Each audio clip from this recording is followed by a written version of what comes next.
All right, Mike, thanks for joining us.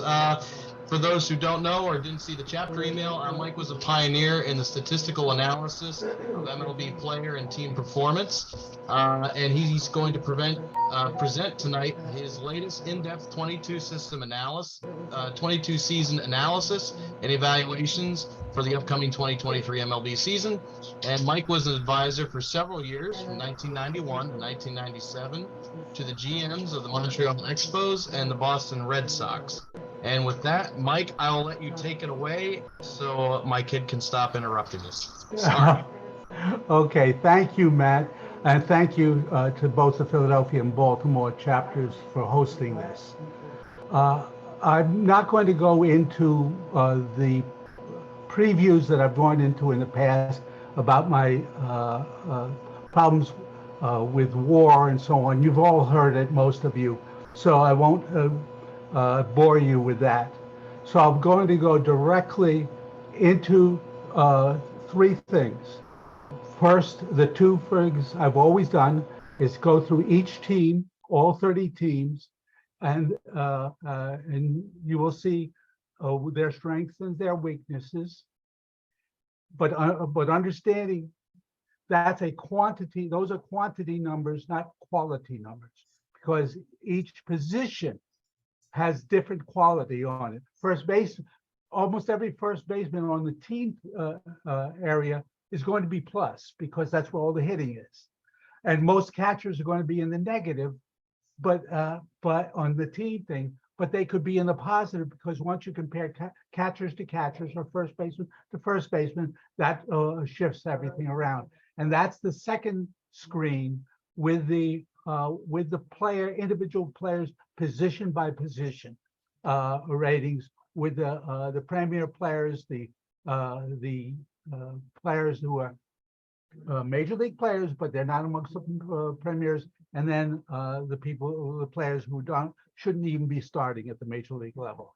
And then the third thing, which will be attached to the second, is the study on the hitters versus the top pitchers based on the RPA system. That is essentially they are of the hitters over the 2 years that did the study for 2021 and 2022 seasons. They represented about a little over 27% of all the plate appearances. So for 2 years, you essentially have 54% of a single season's data for each player. In other words, about 88 games or so. What I did not do is put my rating versus the rating.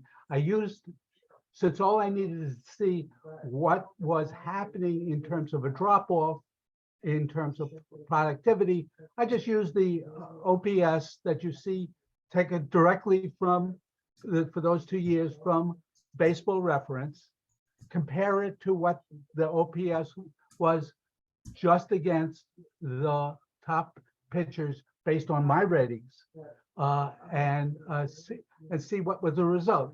Who were the hitters who fattened up on lousy pitching but disappeared in the playoffs, and who were actually very competent against the very top pitchers. Now, when I come to my screen on the teams, you'll see I put underline where the pitchers are that actually were part of the study. That is, for this for 2021, the dividing line was for, I think it was 3.77 runs for plus for a pitcher, and in 2022 it was 3.97 runs. That was the dividing lines where the pitcher reduced the run scoring for the other team by 3.97 runs. Okay, so now I'm going to switch over to the share screen so that you see everything. Okay, let me go here. I don't know why the share screen is okay. Okay, let me do it this way. First, There we go. Okay. Can you see the screen? No. Okay, let me go back to here and hit share screen. Okay. Share sound. Share. Okay, you see it now? Yep. It says, yep, there we go. We're good. Okay, okay. I don't know, we don't need your pictures in the corner. Can I get rid of that? So for my, oh, I believe I got each rid of it. individual person can do that. Yeah, I did it. Okay, now you can see the full screen. Yep. Okay, I'll have to scroll over to the right when I do the pictures, but starting on the hitter side, I have listed here the run production above or below the median for each hitter, their defensive ability, performance that year. And this, you're all familiar with this, but let me just repeat. The orange is, these are the runs plus. These are the, in the green are the superior players who were more than 10 runs to the good. And then there's the players in white who lost runs for the team. And then the blue at the bottom, the people who were disaster for the team. And you can see the name. These screen is pretty much taken directly from Baseball Reference. Just copied it straight from most of this from to the left of this right section is all from Baseball Reference. Okay, you can see starting with Arizona, we're starting with the National League, then we go to the American League. Their offense was somewhat above average, 6 runs above average, but almost equally split between offense and defense. And their pitching, and you can see that they had 2 superior offensive players, Christian Walker and Dalton Varsho. Their pitching in 2022 was well below average, almost 40 runs down, with one disastrous pitcher, Madison Bumgarner, costing over 16 runs down. These top 3, that dividing line, that's the players pitchers who were involved in the study. These were the superior pitchers that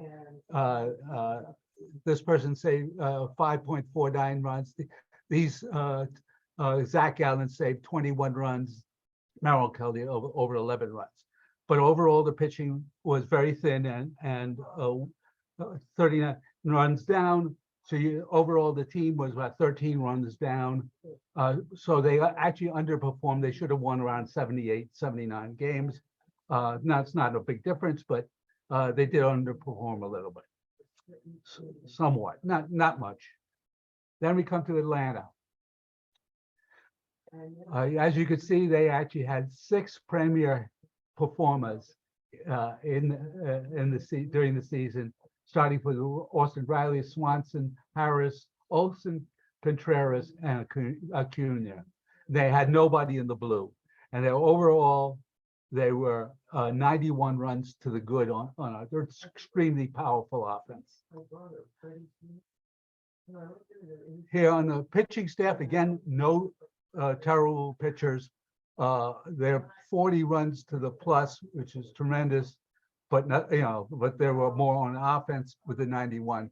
3 premier performances, but they had actually 7 of their pitchers within the study that were above the 3.97 run saved for the team. And so as you can see, when you get to the playoffs, you're going to basically face only premier pitchers. That's why I started this study with the Yankees, because now once you get to the playoffs, you're facing almost exclusively really good pitching, and they disappeared. And I wanted to know why. So, they 131 runs to. This team actually could have won. They were actually slightly underperformed. They should have won maybe 105 games with that. But that's really it's not that much off. but with that kind of a difference. So again, let's go to the Chicago Cubs. Chicago Cubs had, again, three premier players on the offense. Ian Happ, Will Contreras, and Seiya Suzuki. No anchor, but overall offense was pretty much zero, because it was saved by its defense. It was a good defensive team.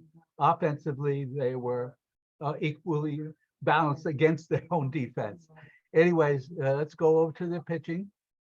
What they did, pitching was horrible. They were down over 60 runs with two really horrendous performances down at the out of the bottom, and at the top they have only three pitchers who were in the study, and none of them premier. So between all of that, they were down about 60 runs overall. So they should have been down to about 69, 70 wins, which that's what they, so they slightly overperformed.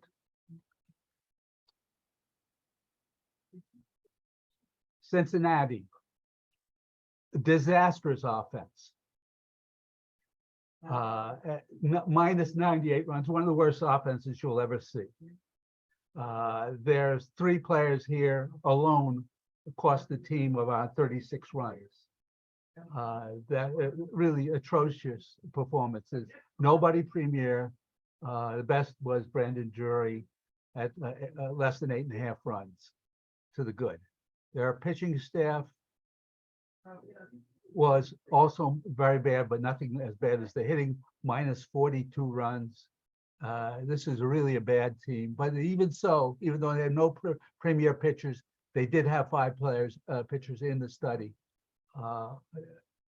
That's, but the overall pitching staff was terrible, and Mike Minor at the bottom really killing them.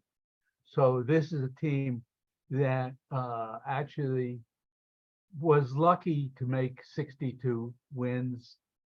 This team could easily have been in the upper 50s in wins. They actually somewhat overperformed. Believe it or not, at 62 wins, that was an overperformance. Colorado Rockies. Offense, also horrible. There's people think some of their players are better than they are on offense because of that stadium. Once you take the stadium out of it, over the years, they tended to be more dependent on their pitching, not their hitting. And this was a big loss for them. I really thought that Sean Bouchard was going to have a great season this year. I really liked what I saw, but he's out for the season. So that hurts even more. They don't really have an offense to speak of, at least coming out of last season. Their pitching staff actually wasn't all that bad. It was below average, 10 runs down, with only 2 pitchers in the study. But they had a lot of pitchers who were somewhat positive, but and nobody really killing them at the bottom. So it was a bad pitching staff, but not horrible where the offense was.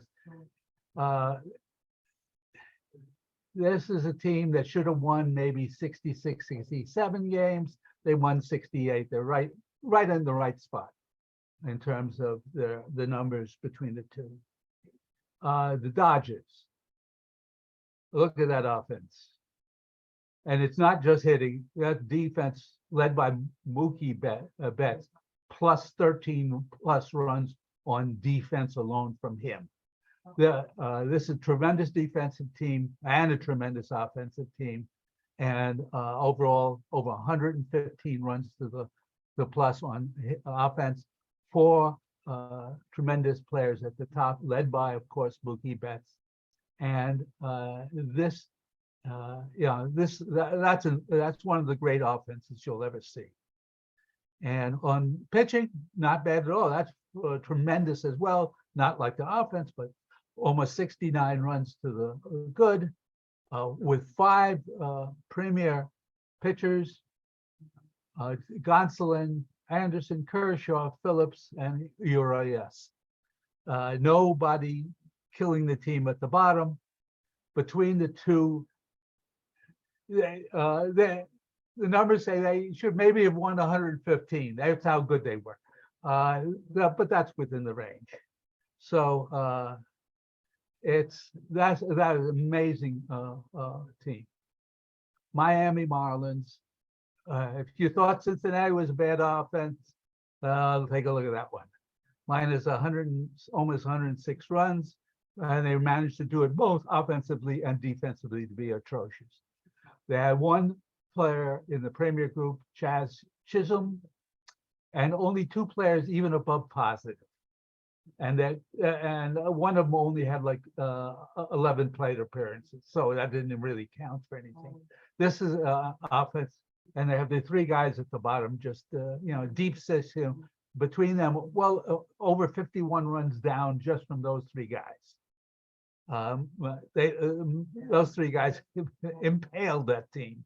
Okay, it's on the pitching staff. They were a good pitching staff, above average, plus 21 runs, led by Sandy Alcantara, who is the legitimate Cy Young, plus four more players who were in the study. So they had five pitchers who were in the study because they qualified in terms of the runs they protected. Only one player was atrocious, Eliezer Hernandez. So the pitching is what kept them in the game. They should have won, however, because of that terrible offense, maybe by 65. They were slightly overperformed at 69, but it's right in the ballpark. Okay. Milwaukee Brewers, barely above average in overall on offense, and pretty much similar between the hitting and defense, very just revolving right around average. Only one player in the Premier Group, Willie Adames, but fairly deep in terms of players above, giving you plus runs, but not a lot. Only one player, Omar Narvaez, with heavy into the negative, but he's a catcher, so there are a lot of catchers going to be down there. But overall, the offense is just slightly positive. And the pitching, three premier pitchers, but only one other one in the study. So the top heavy, Corbin Burns, Brandon Woodruff, Devin Williams, top heavy up there, but drop off is fast from there. But plus 26 runs here. So this is a team that should have won about 88 games, maybe 87, 88. They won 86, so it's right on the mark. But again, that's nothing to build on. There's no strength in either side there. It's just they're just good enough to win those 86, 87 games or 88 games. Here's the Mets. The Mets, very strong offense, over 68 and a half runs. Five guys in the Premier Group, Pete Alonso, followed by Brandon Nimmo, Jeff McNeil, Francisco Lindor, and Starling Marte. One player, again, a catcher, Nido, was 11 and a half runs down. So the offense, he didn't help the offense, that's for sure. 68 runs. And on the pitching staff, good pitching staff, not great, just like the Milwaukee. 23 runs to the good, two premier starters, but five more in the study group. So that's 7 pitchers from the Mets alone in the study group that we did for those hitters. And so that between them, it's about, this is a team should have won maybe 99. Let's see, it's 90, 91, 18. Yeah, it should be. They should have won about 99 games. They won 101. So that's right there. And that's the Mets. Obviously, Edwin Diaz's loss weakens the bullpen entirely, not just for the closer, but today's bullpens, you need five guys. Because starters only go five, maybe 6 innings. You need five guys, just like you have five starters, and that means that there's a new fifth guy who was the sixth. That's not going to help. Obviously, that's going to be a serious blow. Okay, Philadelphia, here we are. I know you guys are waiting for this. Okay, on the offense, the offense was good. The defense was just neutral, just barely plus, and that was mostly because of Mr. Real Muto, plus 13.5. So the rest of the team was not so good. Okay, so you have four premier players: Real Muto, Schwarber, Hoskins, and Harper. And the only one on the negative, and he did it both offensively and defensively, about 7.5 runs down both ways, is Nick Castellanos. But plus 37 and almost a half runs. On pitching, your pitching was stronger than the hitting, plus 54.5 runs, two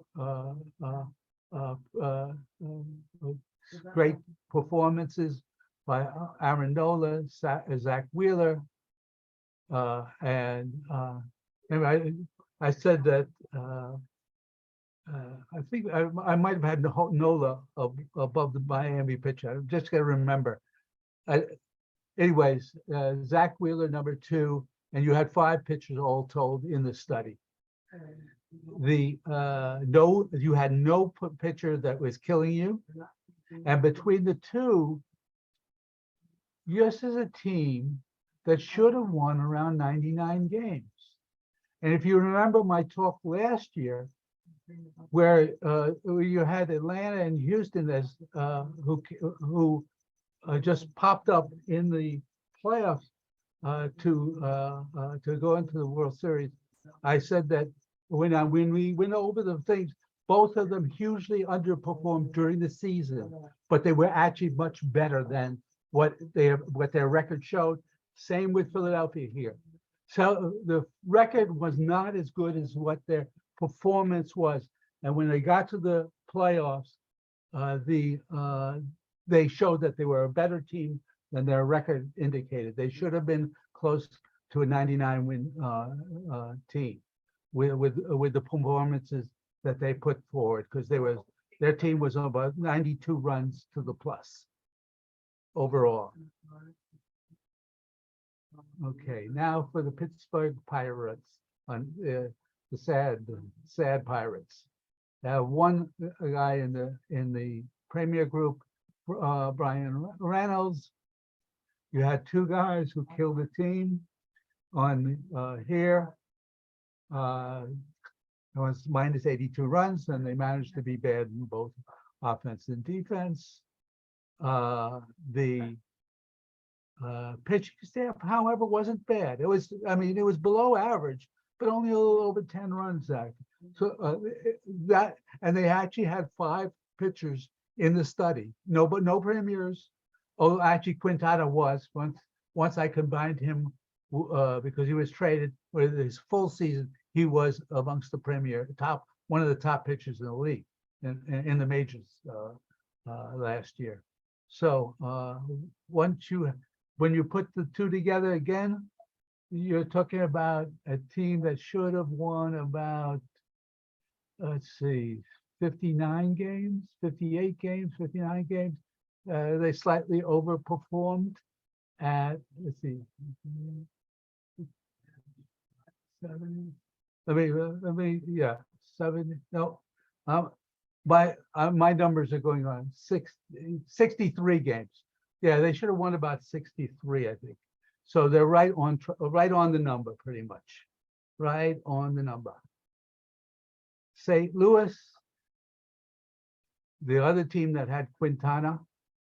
Okay, their offense was very strong, plus 66.5 runs. only the catcher Kenizer, as many catchers did, cost the team a lot of runs. But you have Goldschmidt doing a phenomenal 52 runs on his own, Arenado at 24, and Pujols at 11 runs. So this offense was very, very strong at 66 and a half runs. Their pitching, good, real good pitching, 20 plus 27 runs, led by the three pitchers, Nicholas, Quintana, and Helsley, plus 4 others who were all in the study. So they had 7 pitchers in the study. So in the playoffs, you were only going to be facing pretty much their quality pitching. You're never going to see one of these guys down here. So this is a team that should have won. Again, it was another team that should have been a little bit higher, around 98 wins or so. But it's, you know, they underperformed a little bit. Yes. Okay. Now going to San Diego, which was beaten by you know who in the NLCS, and their offense was only 1 run above average last year. They're led by a terrific season by Manny Machado, and Juan Soto came over and in a short time produced a lot. So this is a team that didn't rely on its this side of the screen. They relied on this side of the screen, but no, they didn't. There were only 1 run to the plus here as well. With Sean Manaea killing him on the bottom, only 1 pitcher in the Premier Group, Yu Darvish, but 4 others in the study. Those 5 in the study. So they were. This was really an 82-win team that really overperformed. So what happened when they faced Philadelphia? You have a team, San Diego, that way overperformed, playing a team that way well underperformed, and they lost the LCS 4-1. San Francisco. Their offense is well, it was killed by their defense, a very bad defensive team. One premier hitter in Jock Peterson had a great year, but overall not great. And Brandon Crawford, who used to be pretty decent player, but he was bad and offense and defense, and cost the team over almost 11 runs. And you have their pitching, however, was outstanding. Plus 38 runs, led off by Carlos Rodon, Logan Webb, Alex Cobb, plus 2 more that were in the study. So they had 5 people in the study, led by the 3 starters who all had very good seasons. So this is a team which is plus 32 runs. They should have won 86, 87 games. They underperformed. Now we get to the really bad team, and this team overperformed by getting 55 wins. It's just this is a bad team. Now offense not as bad because they had Juan Soto there, and they had Josh Bell for a time and so on. They did have 2 guys, familiar to you guys in Philadelphia. You heard of these 2 guys, right? Michael Franco, Cesar Hernandez. Never heard of them. You never heard of them. When you could have used them on your team last year, couldn't you? Oh yes. Oh God, they did a number on Washington, and so down 49 runs on offense for a 51-5 team. That's not actually too bad, but you got to have a pitching staff, and they did not have a pitching staff. They only had 2 guys in the study, and look, they have 6 guys. Yeah, I mean that's their whole starting rotation pretty much, and it just You can't get past that. That is a this is a team that was lucky to win 55 games. I'd say with that, they should have won maybe 48, 49 games. That is how bad that pitching staff was. That may be one of, if not the worst pitching staff in baseball history. Now we're going to the American League. Let me go to the start of the alphabetic.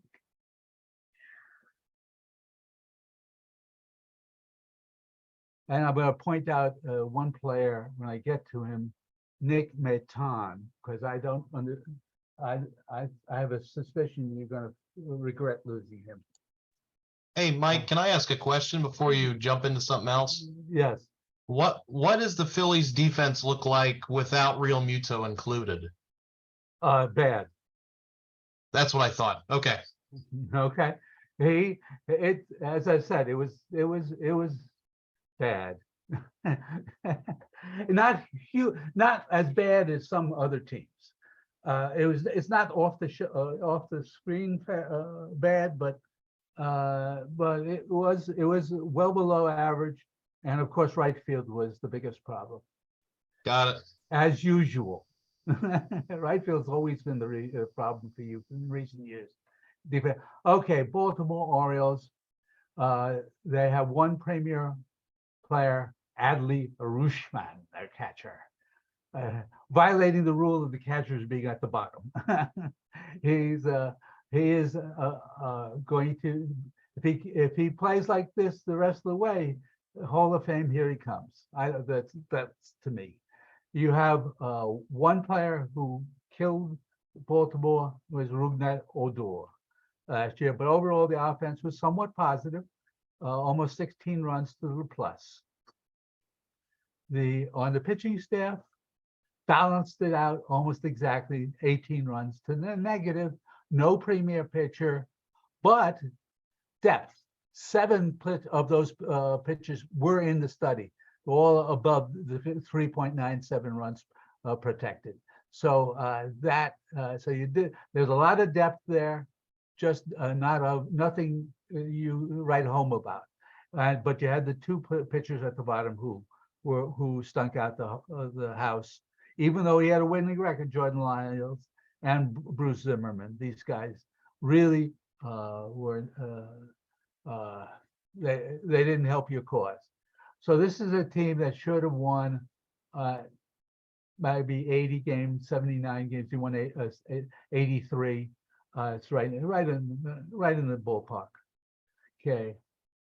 The Red Sox. Red Sox had 2 premier players, Rafael Devers, Xander Bogaerts. But the fall off from them was enormous. And they had one, of course, the catcher, Plawecki, minus 15 runs. Overall, their defense was good, plus defense, but the hitting wasn't there. Almost more than 9.5 runs down on offense. But the pitching more than 40 runs down. The 2 pitchers, Seabold and Nick Pivetta, were the anchors on the bottom. Only 3 pitchers made it to the study, and I just looked at it earlier today. I just realized all 3 are on my AL only fantasy league. I've got them all: Schreiber, Houck, and Whitlock. They all can pitch. This is a team about 50, almost 50 runs down. There's a team that should have won about 71, maybe 72 games. So they overperformed even at 78 wins. The White Sox. Well, offense was miserable, both offensively and defensively. Of course, their catcher, who was normally a good hitter in the past, but he was atrocious this year, and Luis Garcia, so Garcia and Grandal, just sank their offense. Only one premier hitter, Eloy Jimenez, and now, so they're minus 56 and a third runs. The pitching was plus, but not great, plus over 8.5 runs. One premier pitcher plus 3 others that all made it into the study. So the overall is about 48, about a 72, 73 win team. They overperformed.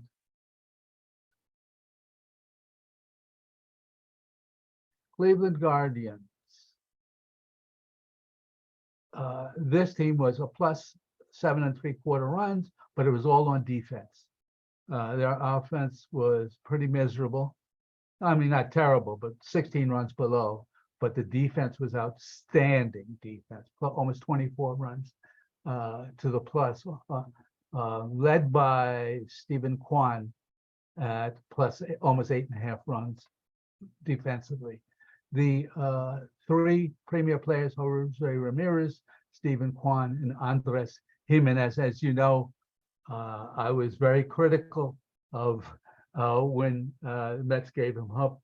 I won't go into that. You guys all know because I posted it on your website. Both when the trade took place and recently, and their catcher who bring him down, Austin Hedges, over 17 runs. So they're plus only 7 3/4 runs on for their field teams, and pitching they're plus again, not huge, but 15 3/4 there. 3 premier pitchers, Shane Bieber, Emmanuel Clase, and Tristan McKenzie. 2 others that are in the study. So they had 5, and one guy who, this is a classic. He must be one of the worst performances there. 7 1/3 innings, 7 home runs, 15 hits. I don't know how you, if a batting practice pitcher could do worse. That's amazing. Anyways, that's quite a compilation. And he did it in just 2 games. So he obviously got 2 starts. Oh my goodness, they lit him up. He's down 10.5 runs just on 7 1/3 innings of being annihilated. So when you look at the 2, this is a team that should have won around 86 games. They won 92. They got eliminated in the playoffs fairly easily. Now, the Tigers. Whoopie-doo. There's not even a smell of somebody close to being premier here as a hitter. They're down 73 runs overall with 4 guys at the bottom who sank the team offensively. Cabrera, Torkelson, Reyes, and Scope. And it would be better, it would have been worse if they didn't have a good defense. They had a very good defense. So the defense kind of distorted how really, really, truly bad the offense was. The pitching was poor, not like the offense, which is hard, but they only had 2 pitchers in the study, Schoolball and Chafin. But they had some depth in the positive, so that they didn't get too killed in pitching. Elvin Rodriguez, of course, he was the anchor holding them down. So this is a team that should have won about 62, 63 games. They won 66. Okay, Houston, the team that killed the Yankees. They hit their pitching, and their pitching stopped the Yankee hitting. Now we'll look at their overall. Hey, their hitting is good, but it's not sensational. You wouldn't know that from the playoffs. And they are both offense and defense good. 3 terrific hitters performed that year: Alvarez, Altuve, and Kyle Tucker. The 1 anchor, Yuli Gurriel, that's why he retired. He's no longer with them. He was a horrendous that last year. He had been a good previous year, but now he's 38 years old in that season, and he showed it. But the pitching, one of the great pitching staffs you'll ever see, with three premier pitchers, Verlander, Valdez, Javier, plus 3, 6, 8 more in the study. 11 Houston pitchers in the study. 11. So there's not even a possibility for the Yankees to face a poor pitcher. This team was made for killing an offense that depends on hitting bad pitching. So this team won. This team should have won about 110, 111 games. They actually could have won more. This is a really powerful team. Kansas City, here we come. The offense, both between their hitting and defense, both below average, but not so seriously that they're an awful team. Nobody in the premier group, although Vinny Pasquantino came up in mid-season, and had it been a full season, he would have been. So that's something look forward to them. A fairly decent group of people that are above that, but the two players who just killed them, Hunter Dozier and Nicky Lopez here, both did a number on their offense. But overall, the offense below average. For a 65-win team, most teams that are with you that way will actually be a better record. But the problem is the pitching was minus 66 runs with 3 disasters at the bottom: Heasley, Bubik, and Lynch. One pitcher in the premier group, barely, Brady Singer. 2 others in the study, Barlow and Coleman. So you have almost 100 runs down. This is about a 62 win team that won 65. Angels, what a sad situation where they have Babe Ruth on their team by the name of Mike Trout, and they have Shohei Ohtani on there. But what do you see here? So a minus 22, almost 23 runs on offense, despite the fact that you have 3 premier offensive players last year, but nobody after that. It's just like it just disappeared. The offense disappeared after that. So nothing after that, and one catcher minus 16. But this is what the team has done. They've loaded up on a couple of stars, and they surround Trout with no help, with only players that take away from Trout's performance. It's just sad. And then you go here to the pitching. Now pitching was above average, but only barely, slightly. 2 premier pitchers, Ohtani, of course, and Sandoval, and one other, the closer, forget, Hergé. Pretty good depth after that. Only one pitcher was in the deep blue sea here. So the pitching was decent enough, but so this is a team that should have won maybe 78 games. They won 73. So they underperformed a bit. Not hugely, but a bit. But nobody should not, teams, if you have Trout and Ohtani on your team, there's no excuse not to be in the playoff hunt. That's ridiculous. Okay, Minnesota Twinkies. Plus 28 runs, plus both on offense and defense. Just not great on defense, but above average. 3 premier players, Buxton, Correa, and Arias. One almost, Polanco almost made it into that. And no anchors at the bottom. Nobody killed them. Plus 28 runs, but just not spectacular. but that's good. That should be a winning team basically only on that. But minus 38 in the pitching, no premier pitcher, not even close. Four pitchers in the study, and one pitcher, Dylan Bundy, who assassinated the pitching staff. So this is a team which should have won maybe 79 games. They won 78. It's dead on. Yankees. Now here's the story because you look at these numbers, you say, how could anybody face that lineup? Plus 104 runs. Even a good defensive team as well. You look at that and you say, well, how'd they disappear in the playoffs?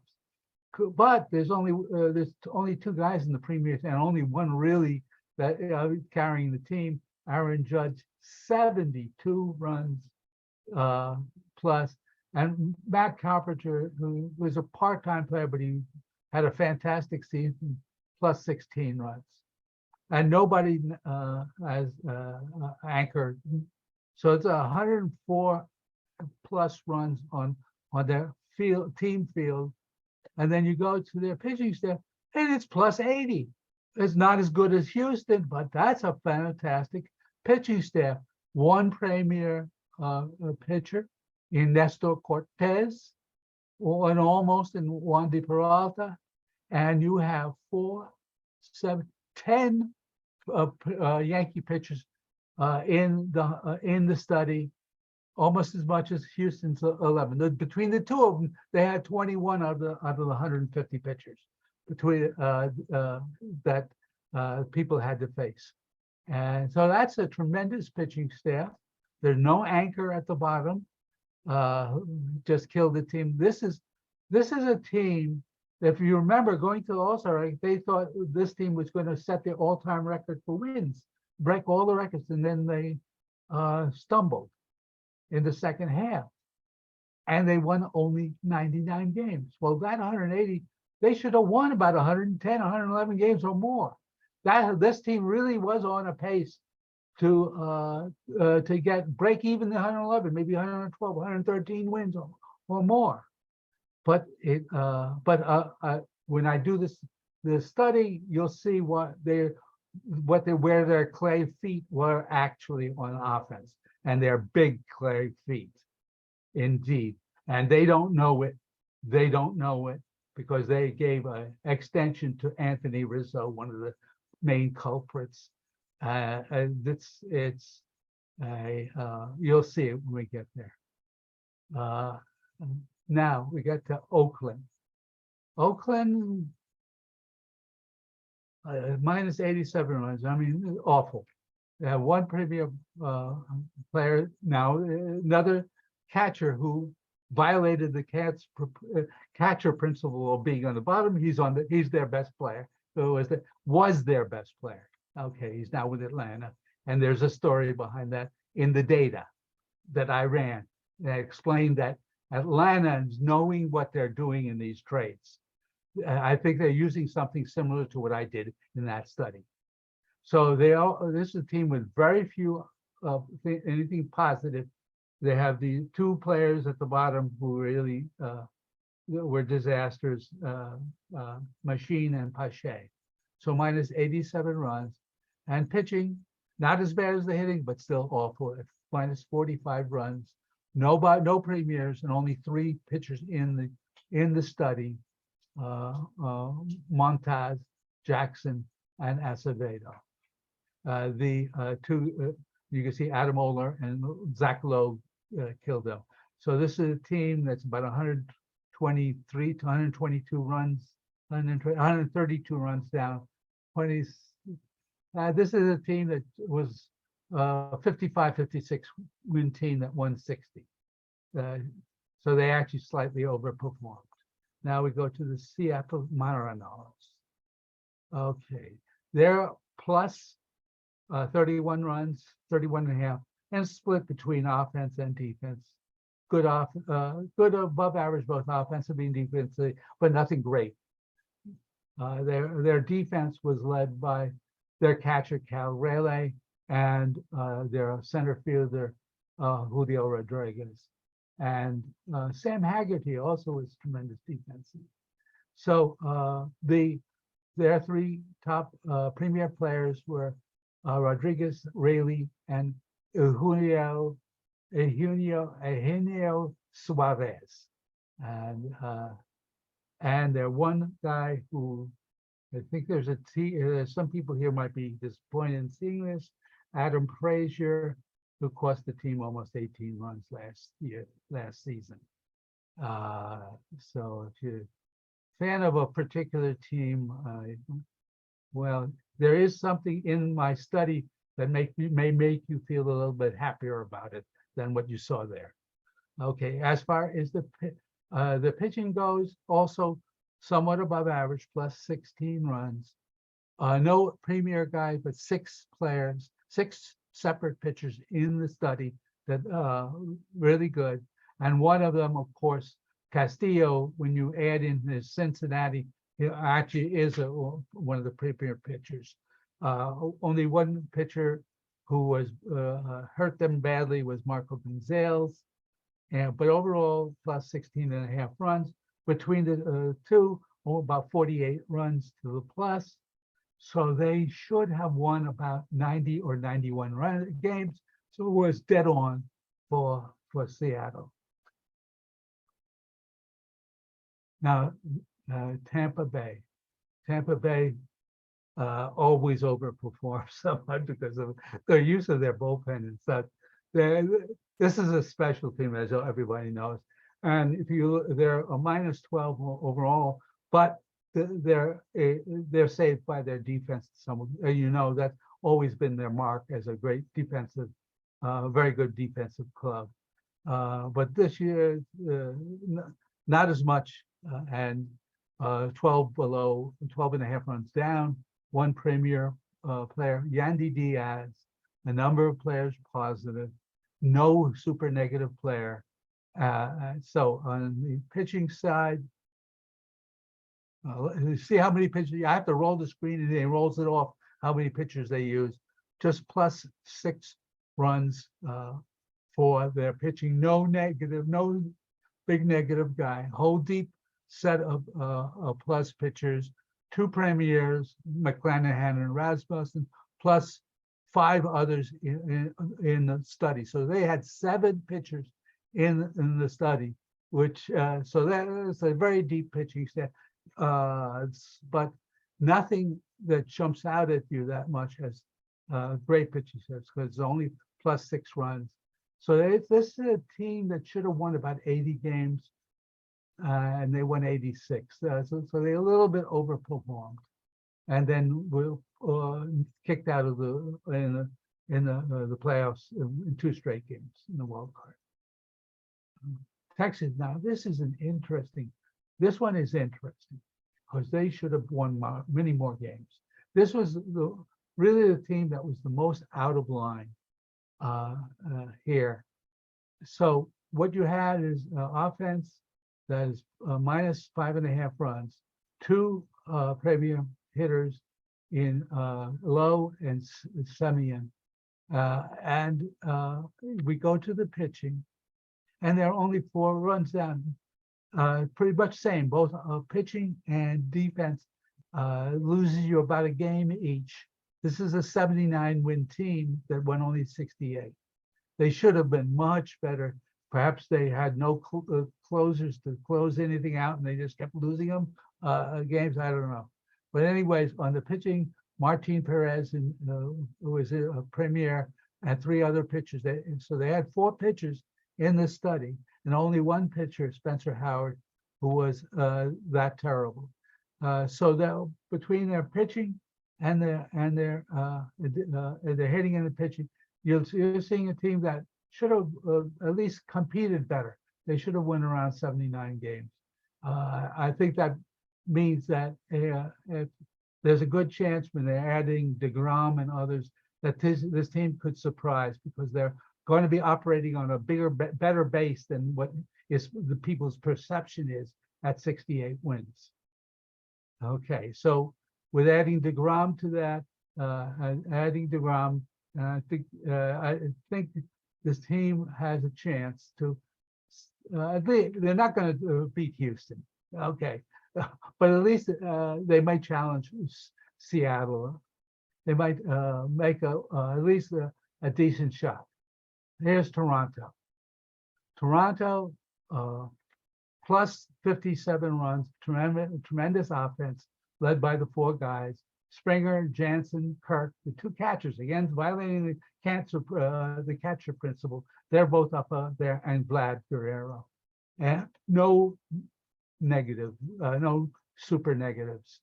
Plus 57 runs, go to the other side, but they're only about a little less than 2 runs on the positive side. Two premier pitchers, Manoah and Stripling. 5 pitchers in the study, but two guys, I put the wrong color there, that I'll change that later, who killed them, Berrios and Kikuchi. And so this is a team that was around 59 runs to the plus. So they should have won about 92 games. They're dead on, 92 games. So that's the American League. So we've done the American and we've done the national. Before I go to the other screen, is there any question that anybody wants to ask before I go to the other screen? Yes, no? Okay, I'll go to the other screen. I don't hear anything. Okay, now let me explain the screen here. Some of you may not have seen this before. Most of you have, but I've added the study. This is the study on the right-hand side. And I will, let me just, that's I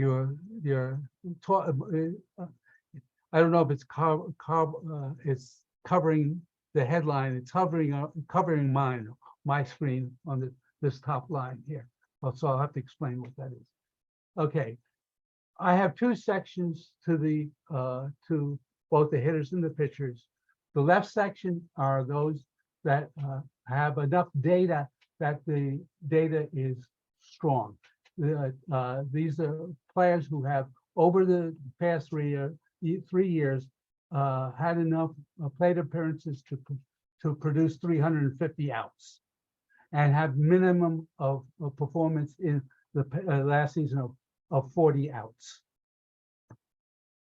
Now, on the other side, it's a minimum of 200. It's lower confidence. The left side is higher confidence. You see that in the yellow, lower confidence. This is a lower confidence because the data set is smaller. And what you have is just going across the player, the bat, where he bat, how he bats, his age, the team, the number of outs over the 3 years. Actually, most of the regular players are going to be close to 1,000 outs over the 3 years. This is the run production per out. This is the defense. So Paul Goldschmidt gets 4 points for his plus defense and 1 point for age adjustment. So he ends up at 275. So you can understand what's in this. The heads here are all the same, just that it's lower confidence, higher confidence. Now on to the other side. What do we have here is this column is for the last 2 years, their total plate appearances of the hitter. Their total. That in yellow, this is straight from Baseball Reference. Their total plate appearances and their OPS is what next to it. Okay, so what you have for Paul Goldschmidt, you have 1,330 plate appearances, 929 is the OPS over the 2 years. When against the top pitchers, that's his first guy, he had 298 plate appearances against the top pitchers and hit them very well at an 802 OPS. So he did drop off in a normal amount, over 13% drop off, which is pretty standard. That's why it's not highlighted. I highlighted Freddie Freeman. His OPS was 907, over 302 plate appearances. He dropped off to 682 OPS, almost a 25% drop. So Atlanta let him go and then picked up Matt Olson. Take a look at Matt Olson. Matt Olson does not, his overall OPS is not close to Freddie Freeman's, but against quality pitching at 289 plate appearances, 770. He didn't drop, he dropped, and I highlighted in green, all these greens, if somebody dropped less than 10% over there. But you notice on this side, there's a green on this side. What does the green mean? That this hitter actually hit the pitcher better than the good pitchers, better than he hit the regular pitchers, just slightly. And guess who that might be? And you saw him in the playoffs, hit all those home runs, Rhys Hoskins. And these are only the regular season numbers. This does not include the playoff numbers. So so I think Philadelphia fans should be aware that that's a very good thing. He actually is not intimidated when facing good quality pitching. So the one who drops off the worst in terms of percentage was Freeman. And you're going to see in the second switch that they made, the same thing happened. And it looks like Atlanta may be understanding the situation. Okay. Okay. So you see Seth Brown here had the very little drop off between the his OPS versus the top pitchers and versus the regular pitchers. Okay. Here's Tampa Bay. You remember in all the playoffs, G-Man Choi was always a hard to get out guy. He actually hit 48 points higher against top pitching than he does against regular pitching. It was one of the best performances I came across, if not the best. He's a tough out when facing good pitching. The Browns are, well, like I said, the guys who really, really drop off. And let's take a look at the Yankees, Anthony Rizzo. He dropped off 300, almost 32%. He had 800 OPS. What kind of OPS is 546? I think you guys know that is not bad. That's ridiculously bad for your first baseman. And that's 321. He actually had more plate appearances than the others. And that drop off is like, he disappears when against the big pitching. Oh, he actually disappeared in the playoffs too, didn't he? Oh my goodness. Okay, so you see the guys who do not or did drop off, or preserved their themselves when they're facing good pitchers. Here's an interesting kid who's just 26, and the Cubs had him. He didn't have that many plate appearances with them, only 226 outs spread out. But look at this. When he faced good pitching, he far out hit what he did against regular pitching. He may have just been hitting in bad luck, because if you can hit the real good pitchers, you should be able to hit the bad pitchers. This is a young kid. Somebody might find a gem there. Somebody might find a gem there. Whereas you take a look at Minnesota's Jose Miranda, some people like the young, look at that drop off. Oh my goodness. Oh my goodness. What, 470? Not good. Not good at all. I think I'll leave that there. You have one other player who plays very close. That was Hunter Dozier. So he was an anchor, remember, on Kansas City. But actually, when they were facing good pitchers, he held his own. He held his own. Okay. Now we go to second base. We're looking at second base. Now we take Brandon Lau, actually hit good pitching better than he hit regular pitching. And the number 2 guy, Jose Altuve. And this is where you get with Houston. The Houston hitters aren't intimidated by good pitching. Yes, 878, but only dropped off less than 10% against the good pitching. Now, so, now here's where Texas underperformed, maybe. Marcus Semien, remember I have him in the premier group and everything, but when Texas faced good pitching, that's not a good number. That's not totally awful, but that's a drop off of 28%. Okay, so but Atlanta also has a question there. That's why I think they're wondering what to do with Albies, because that is a terrible drop off. Minnesota has a similar situation with Jorge Polanco. However, look at my Andres Jimenez, who I was touting. Look at that, hardly any drop off at all. When he faces the good pitching, he's a good hitter. He, in fact, outside of those top two, he was the best against the good pitching. And you have Colton Wong also maintained his performance. Kevin Biggio, who lost his job, just drops off tremendously when facing a good pitcher.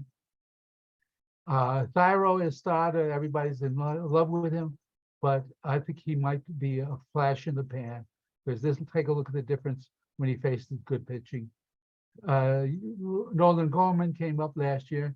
His numbers were pretty good because I have him fairly high, but now look at, he dropped off by 58%, went from 7 when he faced good pitching. Yeah, he just didn't bother to bring a bat with him to the plate. Okay, so we have you see others here. Segura dropping way off when he got to the playoffs. Gavin Lux held his own pretty good, very good. And Santiago Espinal held his own on pretty good.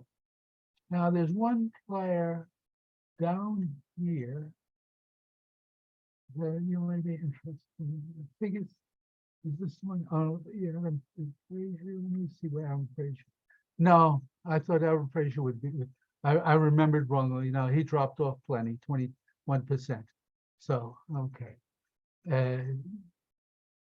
The one here, Rodolfo Castro, 23-year-old for Pittsburgh, he held his own against good pitching. He's here in a very bad rating, but that's an indication that he might be he might really improve, because when he faced the good pitchers, he actually did a decent job. So that's very positive. Oh, I was thinking of David Fletcher, not Adam Frazier. David Fletcher's down here, but when he came to facing good pitching, he actually hit them better than he hit bad pitching. Okay, so we go down to third base.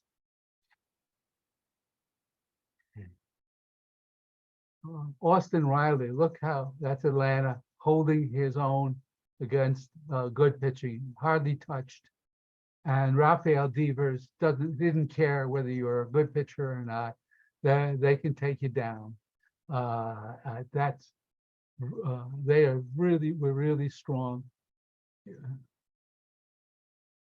And you had these three hitters here: Rousseau, Justin Turner, and Alex Bregman. They held their own. Houston again holding their own against good pitching, but the next guy is DJ LeMahieu, going from 721 down to 599.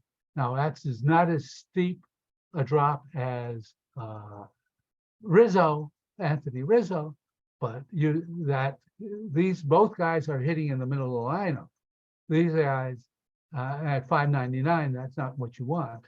The drop off is enormous for a team that's supposedly powerful hitting team. And then you see these guys drop way off. Patrick Wisdom went from 766 to 546. I mean, he's going to lose that job.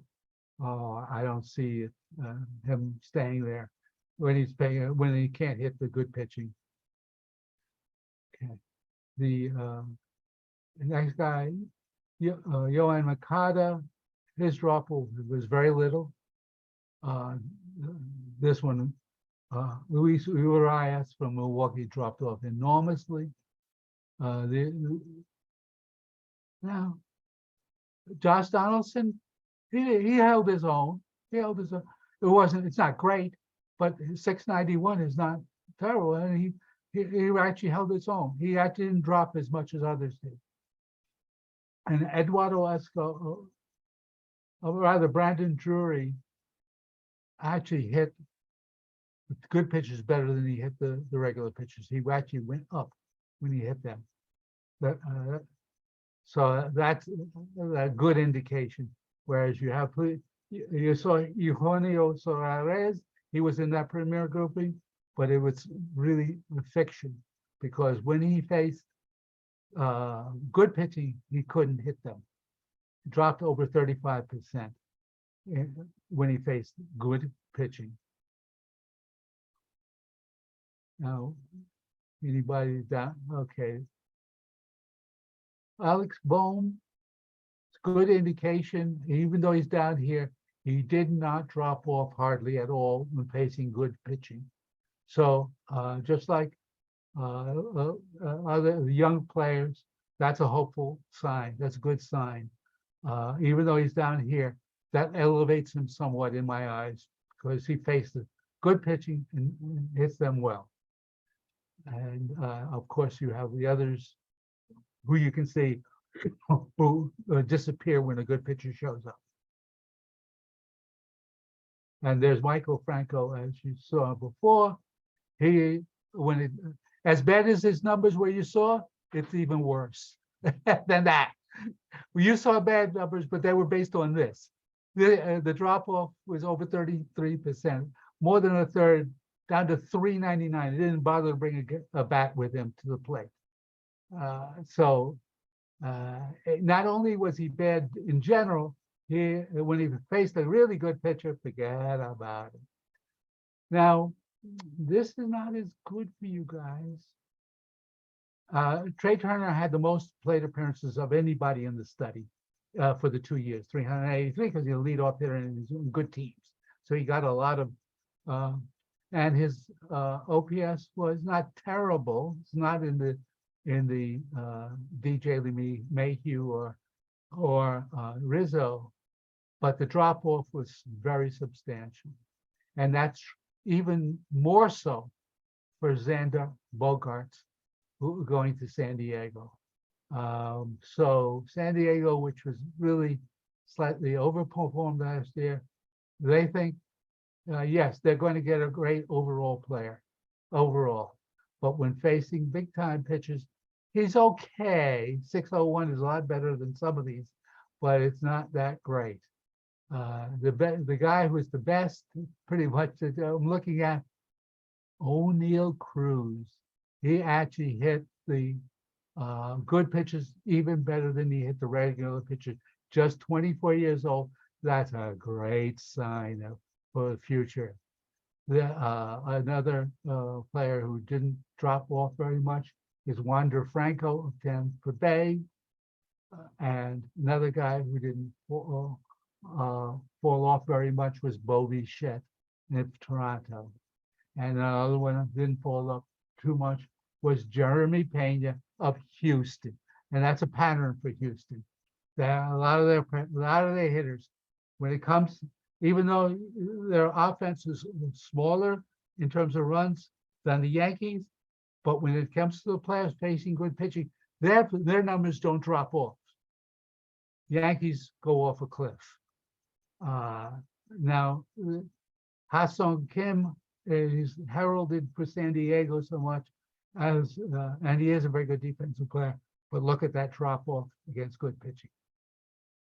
Okay, so we now come and down below you, Miguel Rojas It doesn't drop off too much, but it's still 597. It doesn't drop, but Edmundo Sosa, I think you're familiar with this player, and I don't think that's a number that you want to see. Okay. Now, Adalberto Mondesi, most of his numbers were from 3 years ago, so those numbers are not in the study.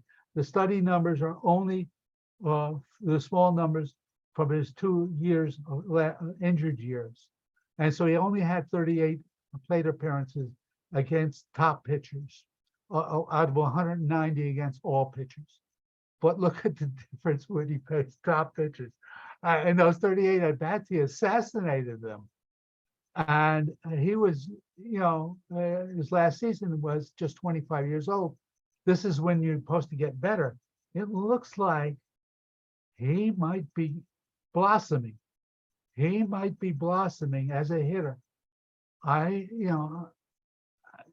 Obviously this is too little data to go by, but remember that's facing the best pitchers in the game. At 38 times,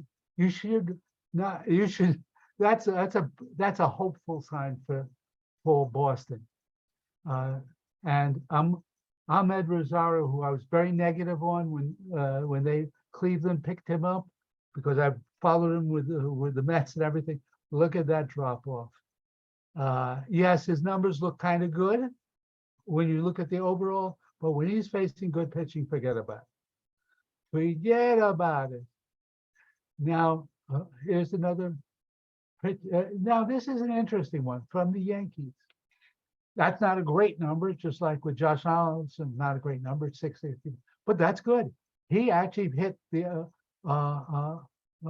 good pitching the same as it bad pitching, almost identical. So at least in that case, but he's not in the middle of the lineup. He's not in the middle of the lineup. He can't help him where they have him. And in any case, you're not going to be helped much with a 665. Now, here's an interesting one. Guess who this is? Bryson Stott. Take a look at this. He actually hit the good pitches better than he hit which is an indication if you can hit the good pitches, you're going to be able to hit the others. And he's a youngster, and I liked what I saw in his minor league stuff. I think he has a bright future, Bryson Stott, and that's a very good indication. Okay. Okay. Elvis Andrus did not drop off too much also against good pitching, but he was not very high to begin with. Okay, the only one in this pathetic group that looked like they might, but the 570 is still terrible. It's better than against the regular pitchers, but Nick Allen at least is young and clearly is not intimidated by the better pitchers, but still 570 is 570. You can't get back by that. That's terrible. Now we go to left field, and number one guy, overall rating, Kyle Schwarber. He's average drop off. That's about an average drop off. That's why it's not marked in any color. 725 is very good against top pitching. That's fine. That's fine. Next guy, Stephen Kwan, however, he's not in the brown, but it's still almost 24% drop off against the good pitching. So so he, that's not horrid, but it's not good. But Tyler O'Neill, look at that drop off, big swinger, just like some of the Yankees, and he came from the Yankees if I remember. And you see there a enormous drop off for him. And okay, now Robbie Grossman, same thing, huge drop off. Jesse Winker, not so much. He decent, stayed in decent. AJ Pollock disappears when the good pitcher is out there. The one here, Chas McCormick, Houston again, held his own against good pitching. Again, Houston, again, a player performing who, when it comes to the playoffs, would hold his own. The drop off is minimal. Again, when it comes to the pitching style. Christian Yelich of Milwaukee, that number seems okay, but that is horrendous. Almost a 43% drop off to 424. Ah, my goodness. That's a depth charge. Oh, my goodness. When I look at that, I can say, oh, my goodness, that is a problem. Okay.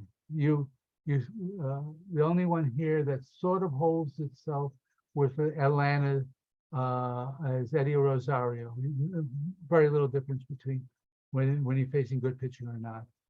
Not great numbers, but still he holds his own. And you could see the players that simply disappeared. Soler here, and Hilliard really badly. Sam Hilliard. So what we see in the players who are not starters, not qualified to be starters, you do have some players who did perform well against good pitching. Raimel Tapia, who's unsigned and seems I don't know what the problem is, but he's unsigned. So you have players who Trevor Larnach, he held his own. TJ Friedel just dropped off the cliff. You have others who dropped off the cliff here as well. Nobody worse than pretty much than Joey Adell for Los Angeles, down to 407. Now we go to center field. 757 is very good for Trout, but that is an enormous drop of almost 26%. The guy who actually hit over 1,000 versus good pitching and was 100 points higher than his overall OPS. When he faces good pitching, his mouth waters. He goes straight up. And when I did the study, he was the #1 hitter in 2021, and he was the #1 hitter in 2022. And the #2 guy behind him was also the #1 in both years, in each year. So that is it shows that's not a chance thing where you have the #1 guy and the #2 guy are the same guys in both seasons. And Buxton may be the most underrated player in baseball. He may be just about the best player in baseball. He just never gets to play with all his injuries. Okay, so now my Brandon Nimmo, who's got great numbers. He's a #4 center fielder, good defensive player, +3 on defense. However, the drop off is almost 26%. 603 is still better than some of the Yankee players, but 603 is 603. Okay. But you have to understand that 603 is at a pitcher's ballpark. And when the Colorado guys, so this is OPS versus, I had to use two things that are the same. So I had to use OPS versus OPS. Couldn't use my numbers to compare it to OPS, would make no sense. So this is real. That drop off is real. The only thing about it is the absolute numbers. You can take into account that it is at pitcher's ballpark, where the Yankees numbers get even worse because the Yankee Stadium is a hitter's ballpark. So you're looking at the drop off is serious. Okay, Now, you go to these three guys right here. These three guys hold their own against good pitching. Luis Robert, Cedric Mullins, so good news for Baltimore. Adam Duvall for Boston. They hold their own. And Michael Harris from Atlanta. Look at that number, 831 against good pitching. I mean, that should have been a green. I didn't put green there. That's why I missed it at first. I'll have to go back on that. But this is a 21-year-old doing that against the best pitching. Wow. Wow. And Trent Grisham, who is now the center fielder, San Diego. Look at that drop off. Look at that's not nice. That ain't nice. But look at this. This is he looks like a perfect Yankee. They wanted to get there was talk about trading for him. Look at that drop off from 861 to 577. And it's not in a few, it's 320 plate appearances. So he has a lot of plate appearances against top pitching. So that's not good. Now, youngster Christopher Morel here was one of those that didn't drop off very much for Chicago. Looks like he might be a good tire. Okay. You have also, well, Jason Hayward didn't, it was the lousy 606. And this is not great, but he didn't drop off. So at least give him that one piece of credit. He didn't drop off. It's Jesus Sanchez didn't drop off either too much, but it is a, he's a decent hitter when he's facing good pitching. Steven Duggar, that's why he's no longer with the San Francisco, obviously. Now we go down here to the bench people. Cody Bellinger, big swing. As bad as he was in these last year, he was really bad when facing good pitching, dropping off almost 30% from what was already bad. Michael Taylor, not much of a hitter, but he held his own. Let's see, anybody interesting that we got here? Well, Veerling, who went to Detroit, the massive drop off. Let's see, anybody else that's interesting? Senzel actually hit good pitching, better than he did regular pitching. It's not thing to write home about, but 658 is decent. It's decent. Okay.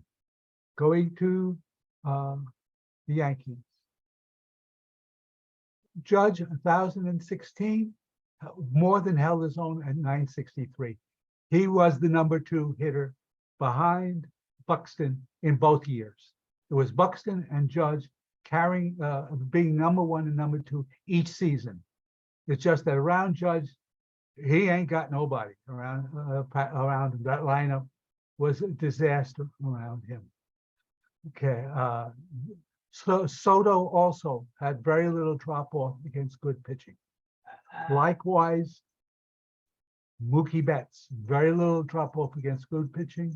And Houston again, Kyle Tucker, very little drop off against good pitching. The Houston lineup that the Yankees have good pitching, but they had hitters who hit good pitching. And they're, it's pretty much up and down the lineup, except for their catcher, Martin Maldonado, but he's at the end of the lineup. The damage is already done. You have also Starling Marte also had very little drop off. Seiya Suzuki had huge drop off when it faced good pitching. And Will Myers also a huge drop off. Whereas Oscar Gonzalez, we saw him play well in the playoffs. My eyes were alerted when I saw what he was doing. He very little drop off, and Haggerty very small drop off.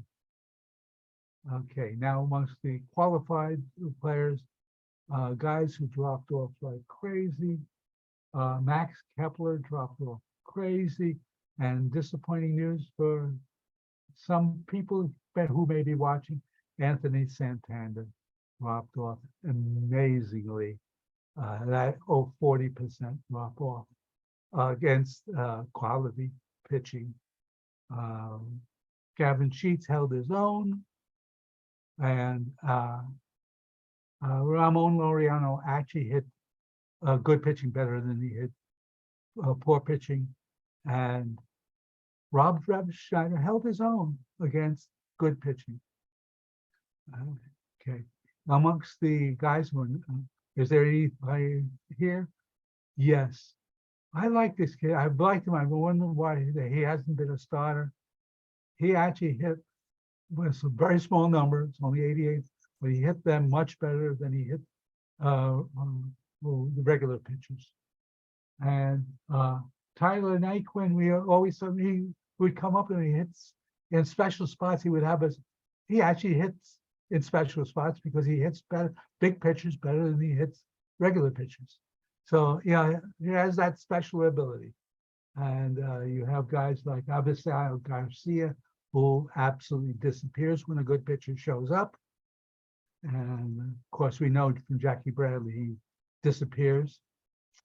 Matt Beatty, who can't field at all, minus 18 on defense. He's purely but he does hit good pitching. He does hit good pitching, but it doesn't hit good enough to be a DH somewhere. At least not. He hasn't shown it yet. But if you can hit good pitching, maybe you can hit. Maybe you can improve that number. Now we go to the DHs.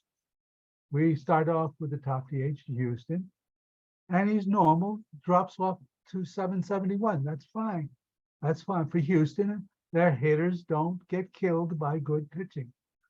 Bryce Harper also hits pretty well against it, but it's a 22% drop off. That's not a good. It's still within the normal range, less than the 25%, but that's still a fairly large drop off. Shohei Ohtani, very little drop off against good pitching. Again, we go to Houston, Michael Brantley, very little drop off against good pitching. And who did he play for? Oh, that's Houston again. Here's somebody who way out hit the good pitchers rather than he hit the bad pitchers good, but look at what he did against good pitchers. Eloy Jimenez of the White Sox. Then two guys who just drop off. And guess what team the first guy is that drops off? Giancarlo Stanton, a big power hitter, a great hitter, 821 OPS, 589 against good pitching. Disappear. So you're having Izzo, Giancarlo, and DJ, and the others in the middle of the lineup, and they just disappeared. And that's why the Mets have Vogelbach, another DH, who drops way off when the good pitcher shows up. Then Ozuna actually hits the good pitching just as good as he hits the lousy pitchers. Very good on that. Another big drop off here is J.D. Martinez. A huge drop off of 27.5% to 601.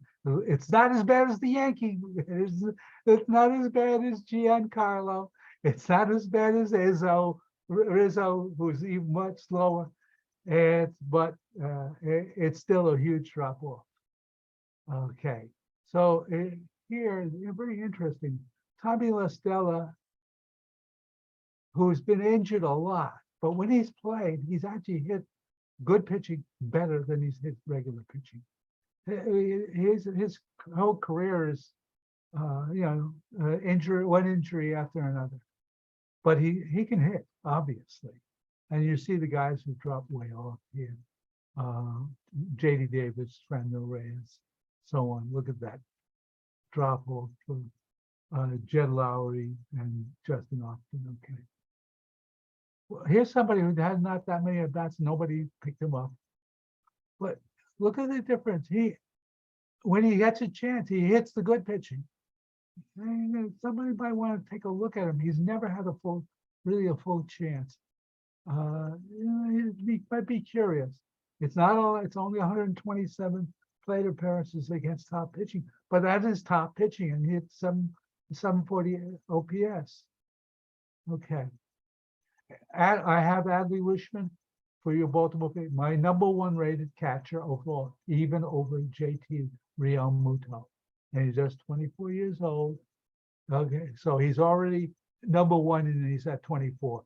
But it's within the normal range to drop off, but a little high normal to 640.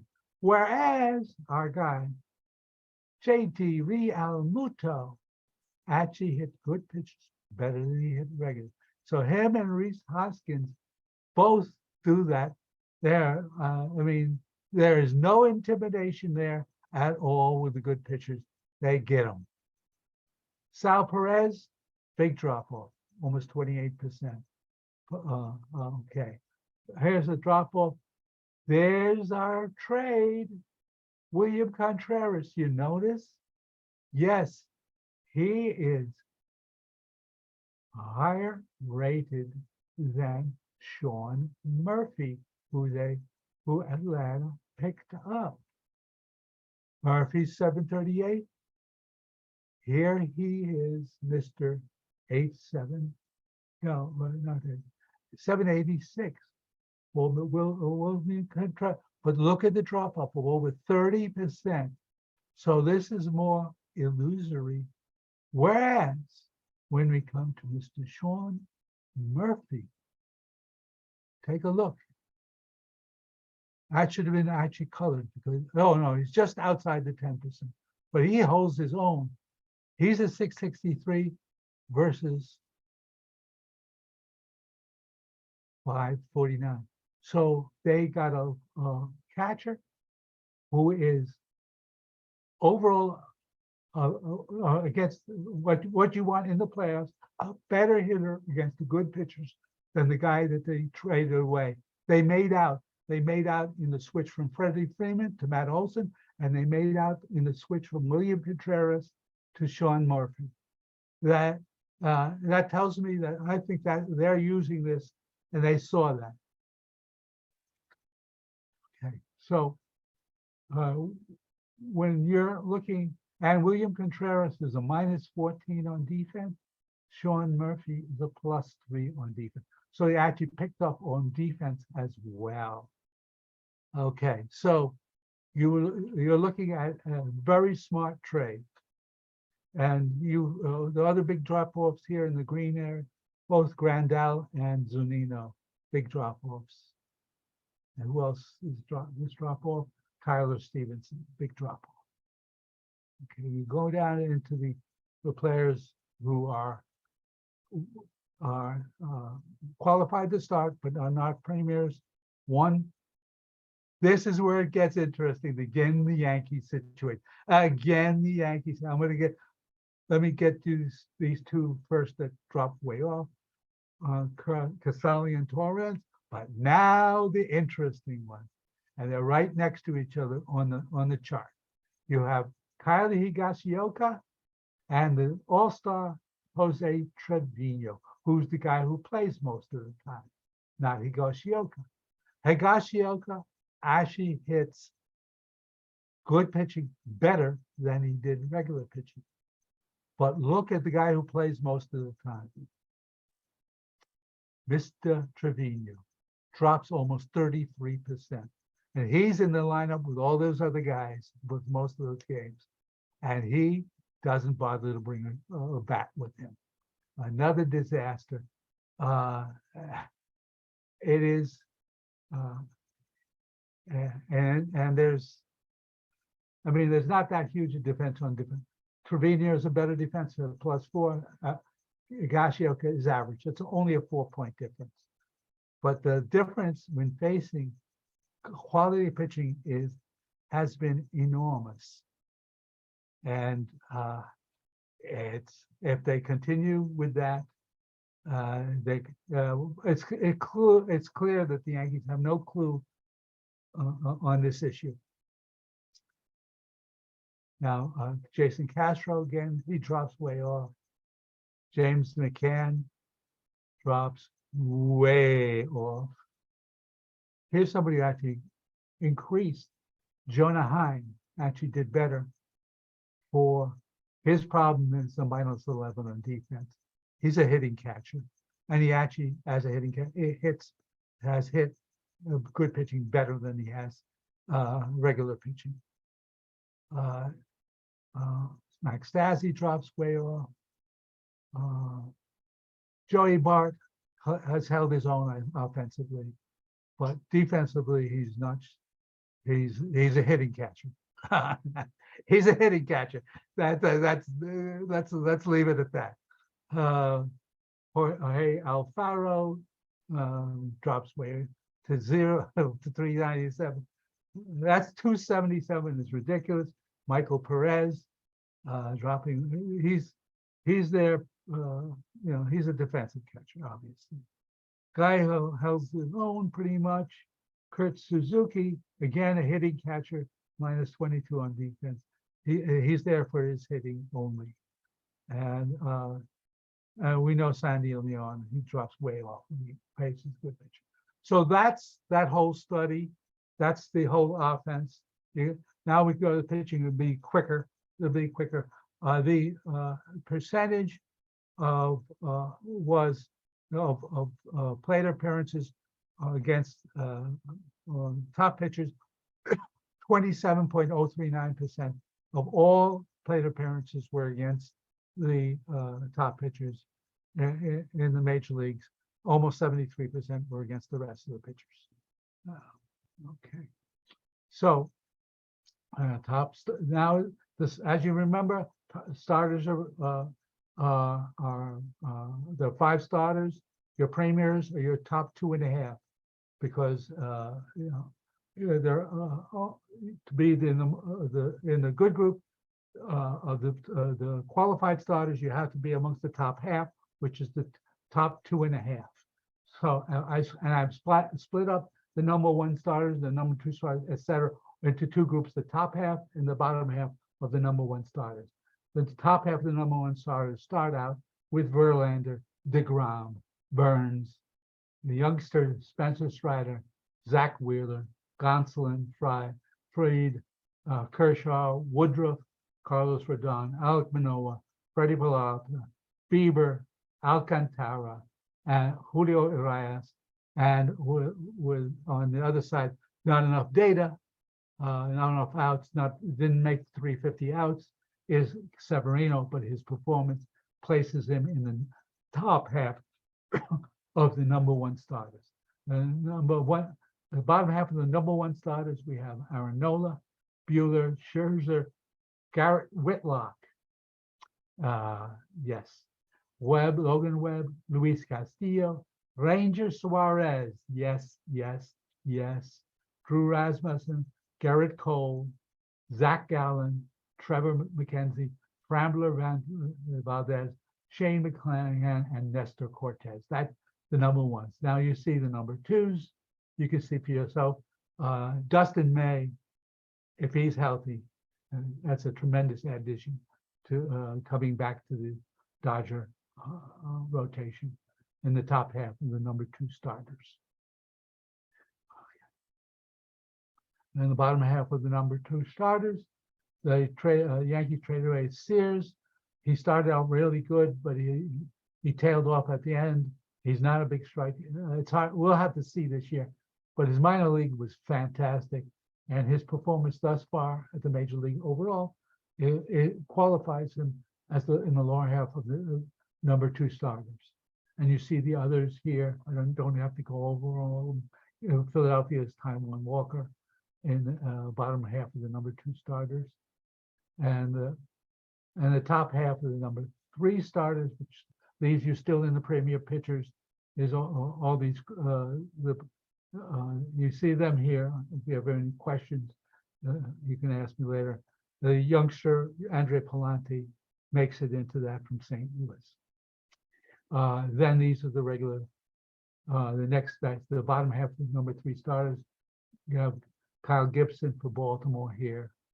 You have Cole Irvin in the top half of the number 4 starters as well. And okay, and the bottom half of the number 4 starters we see here, we have Bailey Falter and finally in the top half of the number 5 starters, we have Dean Creamer. And the bottom half of the number 5, they're qualified to start in the major league. These guys are qualified to start in the major league. And we have Kyle Bradish here. Now these starting pitchers below, based on their performance thus far, are not qualified to start in the major leagues at this point. And I don't think I see any. Austin Voth is down here. And anybody else? Oh, well, you know, Bruce Zimmerman. And that's it. No Philadelphia pitcher down in the starters. The relief pitchers, it's the same way. Well, there's more relief pitchers who don't make the out qualification. So they're more on the right side than on the left. But the top 1 and 2, everybody should have an easy guess of the top half of the number 1, Emmanuel Clase and Devin Williams. On number 3 is Scott Efros from the Yankees. And you see the rest of who is up there. Presley from Houston, Evan Phillips from the Dodgers, Tanner Houck from Boston, Jonathan Loaiziga, also from the Yankees. Unfortunately, Diaz is no longer for this year. And the bottom half of the number 1 reliever group is led off by Dylan Floro, Miami. And you have a number of guys, as I mentioned, John Schreiber from Boston is in this group. Clay Holmes of the Yankees is also in the number 1 starter group in the bottom half of number 1. But it shows the depth of the bullpen of the Yankees very high. 3 guys in the number 1 starter grouping, reliever grouping. And you have now the number 2, top half of the number 2 relievers. Baltimore has Brian Baker here and Sionel Perez.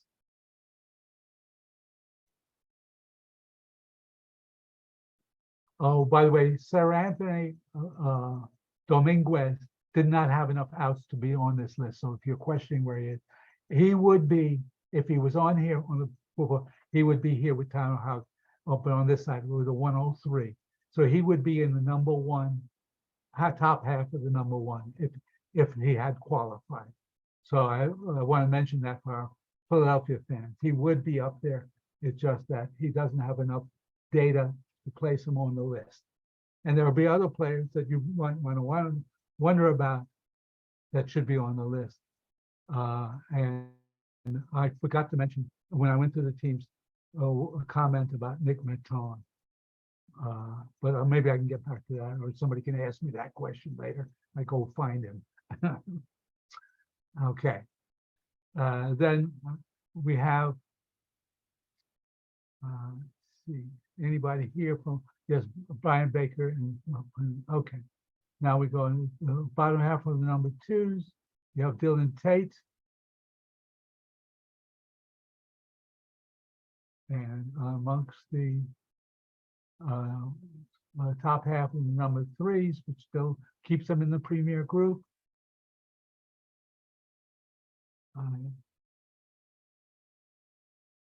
That's okay.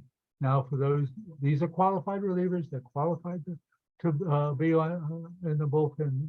As these are not bench players, but they're not in the premier group. They're solid pitchers, but they're not premier group pitchers. And here's your closer for Boston.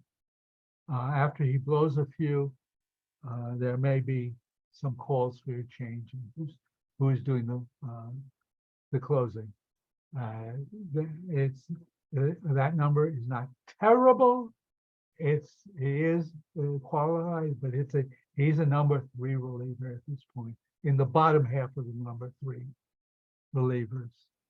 So they may, if they want to win a lot of games, they may need to do a change. And there's plenty of guys that they have already who are very good, like John Schreiber or Tanner Houck, Garrett Whitlock, but Schreiber's the one I would point to. You have Michael Givens here as a number 4, the top half of the number 4. You have Jose Alvarado in the top half of the number 4. Connor Brown in the top half of the number 4. Bottom half of the number 4, you have Craig Kimbrell. Oh my God, I don't see him lasting through the All-Star break as your closer, or getting much work as a closer. Now, on top half of the number 5 relievers, we have no Baltimore.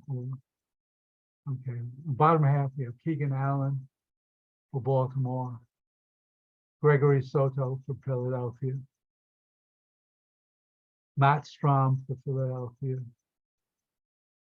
And that's it for that. These are the bench guys. Now, here's a proviso.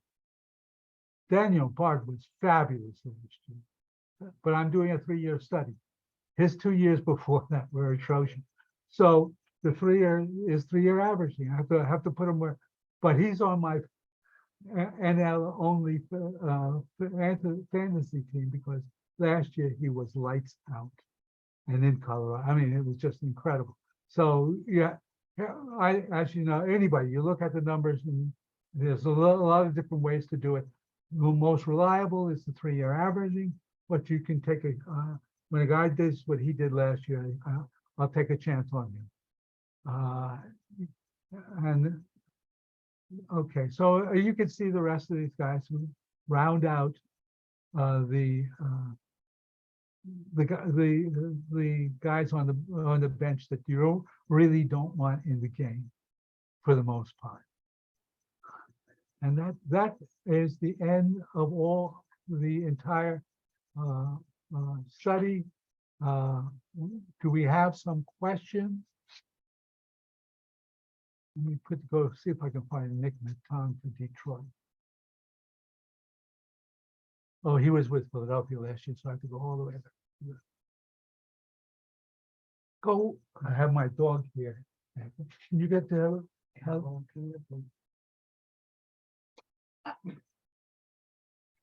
If anybody has a question, feel free to unmute and ask.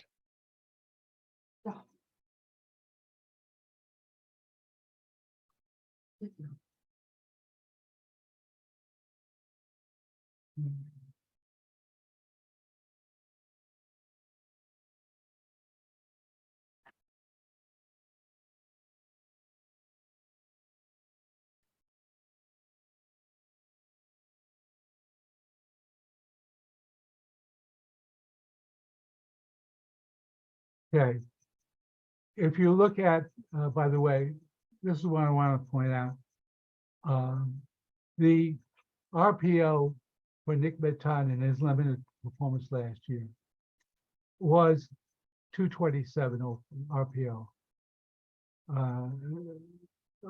That's higher than anybody, than Rio Muto or Schwarber last year.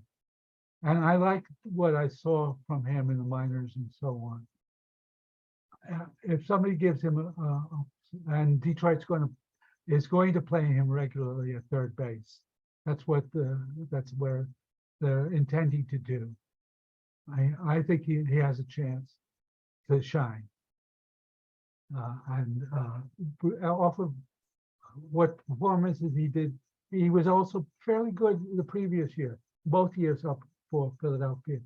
So I was kind of surprised to see him with Detroit.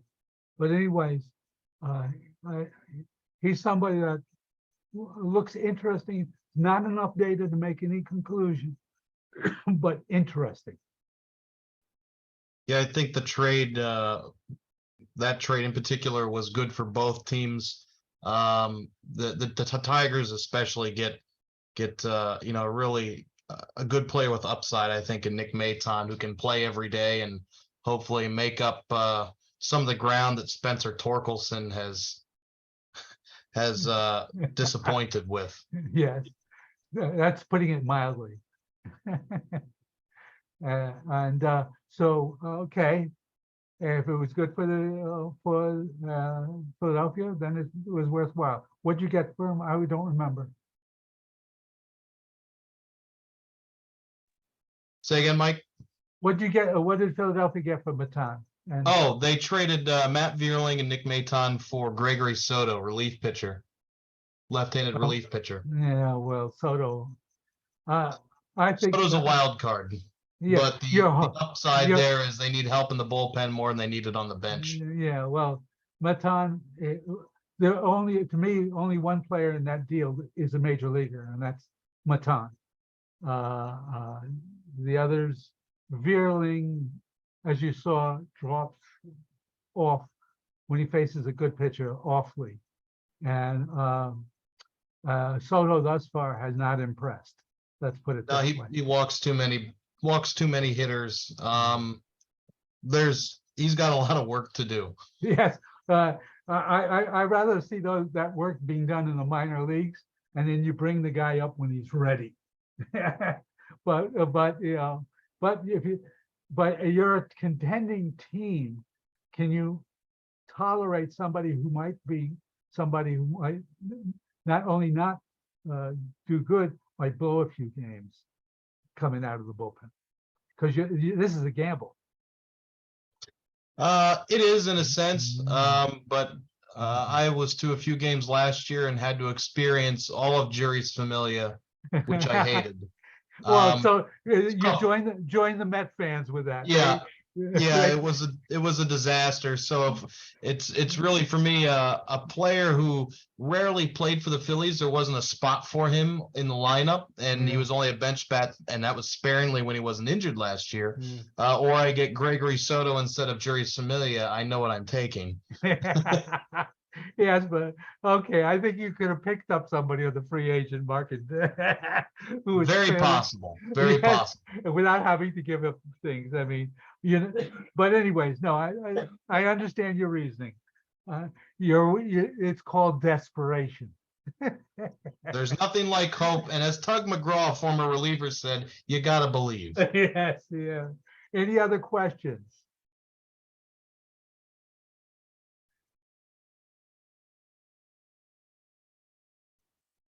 Have I answered everybody's question? You must have some questions.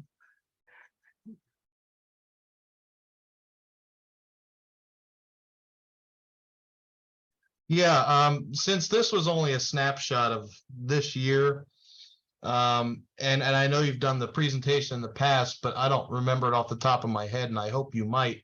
Was last year really, by your assessment, an aberration for Nick Castellanos, or is that something we might expect more of? I figure that you're going to expect more of. I've never cared for Castellanos.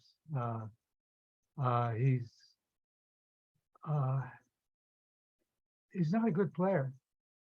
I'm sorry. There are 1,000,001 outfielders that you could have gotten that could have been both good defensively and decent offensively. Take a look what Tampa Bay does. You see the Manny, what's his name? Manny, the outfielder, Mateau. Here's a guy they pick up.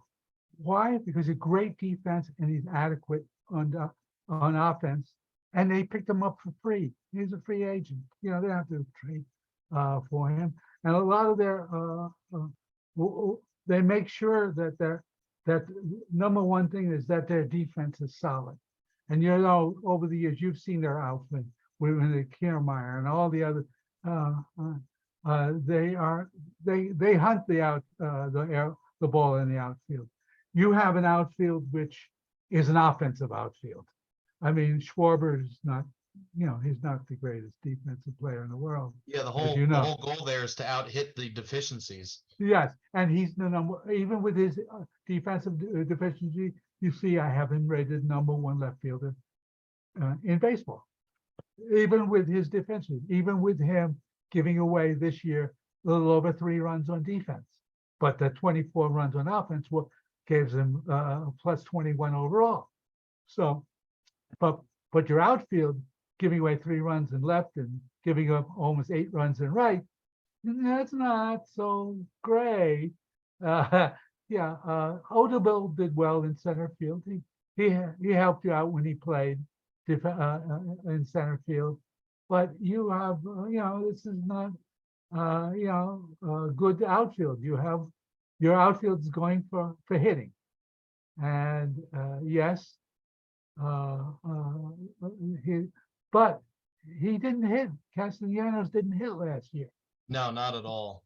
Okay, so he was not at all. Yeah, he was terrible offensively. So when you add his offense and his defense together, I mean, he was a dead zone out there. So it's a problem. Now, the other time you had Vierling out there with Odubel. Vierling was pretty much average defense, slightly below on defense, but he couldn't hit. He was just like even worse. He was even worse than Castellanos offensively. So I mean, so when you put them together, he hurt you. He hurt you. Even though his defense was, so the defense in center field between Herrera and Vierling was actually a plus for you guys. But on left and right, I mean, the balls were falling in like, they were raining balls out and on the corners. And another thing that I think might jump out to some, it really, it's it's a hot button issue, is Rhys Hoskins and his defense. People say he's a butcher at defense. Some people say you're not looking at the right numbers on defense. He's actually not that bad. He's average. And here you're showing he's slightly above average. At least in this year. Maybe if I go to when I go to the chart, let me go to back and see, because it's a 3-year averaging, which is better. Rhys Hoskins is a -2. So he's below average, but only slightly. And with his offense, who cares? It's really it's a minor problem. He is slightly below average, but that's but improving apparently, because this year, and since it's a 3-year averaging, he actually made it to pretty much average, slightly above average, in fact. So, and beyond that, what does he do when he faces good pitching? He's one of the strongest hitters in baseball when facing good pitchers. And you saw all those home runs in the playoffs. It is, so he is, you want him in your lineup. And I'm firmly in that camp, and this is being recorded. So I'm proud to say that I've been a Rhys Hoskins fan for years. So satisfying to me. Oh yeah, as I told you, when he came up and I did, you guys asked me what do I think of Rhys Hoskins? I thought he's the real deal. I told you then, and I don't see any reason to change my opinion now. The guy is a solid. When you have a solid guy like that, who's solidly, you just cherish that you got him. Cherish that. I mean, yes, he is. There are a couple of players better than him at first base in the league, but hey, are they better than him when you're in the playoffs? And it's such a topic, because obviously he's on the last year of his deal, and there are a lot of fans who I think baselessly will say that they can get anybody off the free agent No, market you who's better. can't. No, And you can't. and No, you can't. when you look at the other sheet that you had pulled up there, and the list of candidates in next year's free agent market aren't strong to begin with, and they're all old.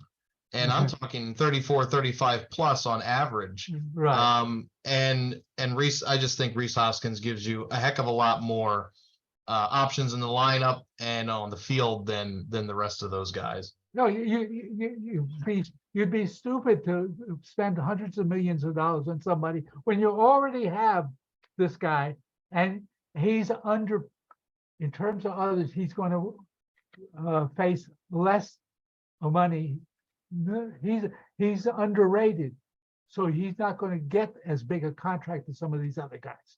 So you want to keep him.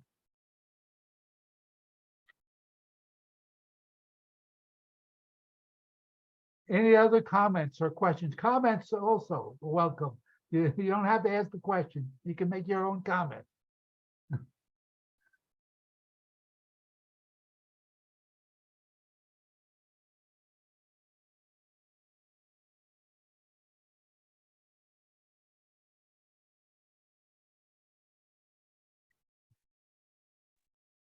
With your assessment here that you've provided, and since we're on the Phillies now, and since it's the Philadelphia chapter, I'll mention it. I think what most fans believed was if they got in, they had a shot with the lineup that they had, because the deficiencies could be masked because they didn't have to put out the bad relievers that they did have on staff. And you had mentioned that they really underperformed last year. During the regular season. Yeah, during the regular season, to the tune of roughly 12 or 13 wins. Yeah.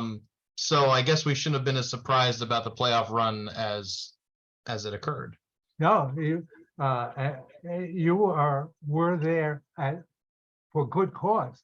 Just like Houston and Atlanta in the previous year, they underperformed. People weren't thinking about them, but when you were in the numbers, they were real, and you were real. This is a real team.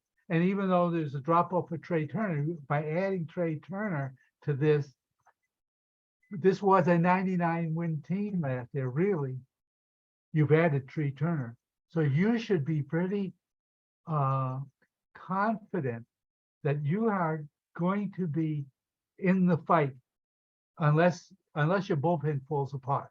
But you've got Sir Anthony Dominguez, who's one of the top relievers in the game. And you have Zach Wheeler, Aaron Nola, and Ranger Suarez, all number one starters. They're all number one starters. So you're not, and adding Tyon Walker too. Yes, and he's well, what do I have him at, number 2 or number 3, somewhere in there. So he belongs. So you've added to a team that was already way underrated and should have been a 99 win team last year. It underperformed, maybe because of the bullpen, because of the guys like Juris Familia knocking wins off of you. You have now hopefully improved your team enough so that you're not going to have that kind of underperforming performance in the coming year. This team is, even though you're in the World Series, you're a sleeper this year, and you have a chance to really surprise everybody. Well, the popular prediction is that they will win 85 games, which I think the entire fan base believes they improved. So how do you win fewer games than last year? And especially when you underperform. This team, yes, you're going to miss Harper for half a season. Okay, you're going to miss Harper for half a season, and that hurts. Okay, but you've had Trey Turner, and you're going to have Harper for the second half, hopefully, and the playoffs. So what you're looking at is a team that pretty much improved from 99 wins. So the weak spot is the bullpen, as you say, after Dominguez, it goes down. And adding Soto, that's a problem to me. You needed to add some on the free agent market. You needed to add. Did you add any other bullpen? Yeah, Who'd nothing you add? fantastic. Craig Kimbrell. Oh Was no, oh no, he was no. added. That's not. That's a you're going. I'll go with Soto over Kimbrough. Okay, next. Anybody else? Not that I can think of off the top of my head. I think they If might that, have added one more, but I can't remember. well, my Actually, advice. yeah, Matt Strom. Matt Yeah, Strom but was another one they yeah, added. yeah, he's okay, but he's not. This is he's he's he's qualified to be a star a reliever, but he's not. That's not a strong reliever. That adds a little to your depth. That's one guy that more than the other two. But my advice to Philadelphia: get a decent reliever. You can find. You need to. Every team today relies on several people bullpen. This is not 1968 where all your starters go deep into the game. You only have a guy at the end of the game. You require guys in the middle of the game and guys late in the game and a closer. You need those five guys. All I can see really, you got what out of after you go to Dominguez? Nothing really. Well, Uh, this is a big problem. he's You can't. basically the best reliever. Jose Alvarado. He's solid. He's solid. He's solid, but he's not.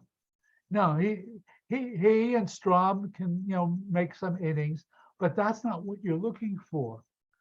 You're looking for guys who, when the pitcher goes out in fifth or sixth inning, is just as much as of a stopper as the guy at the end of the game, because you lose the games in the middle as well.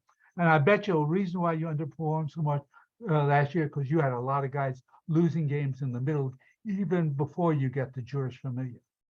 Yep. Oh, I know. James Norwood down there, he was terrible. My advice to Yeah. Philadelphia, you made it get some bullpen help, because you have a team that can rock. It can rock now. You did it with Trey Turner. You need to grab the brass ring, and your gaping hole is not your starters. You got great starting pitching.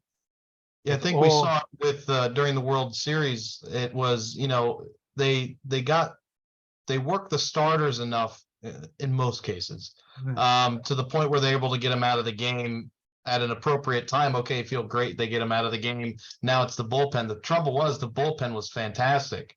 They hadn't faced pitching that terrific over that many games in a row all season, and it showed. The Astros, obviously, as you mentioned, had very obviously the best pitching staff in baseball, and it was no surprise. Right. So you have a situation where if you're going to be a complete team, be a complete team, not having a hole.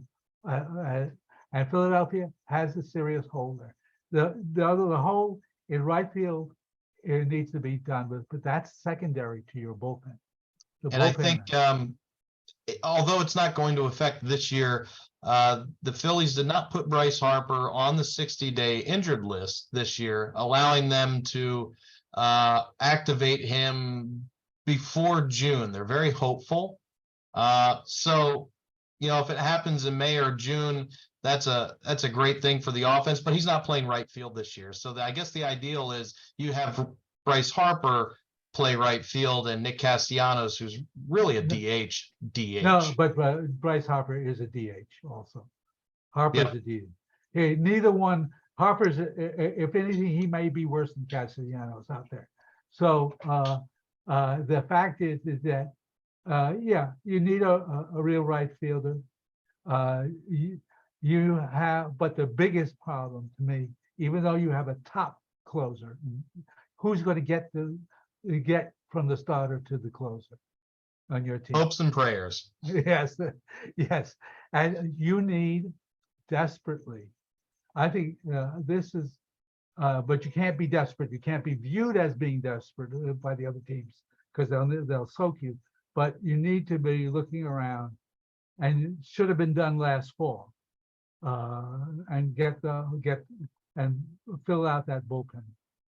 One other thing I'd like to mention is further south down I-95.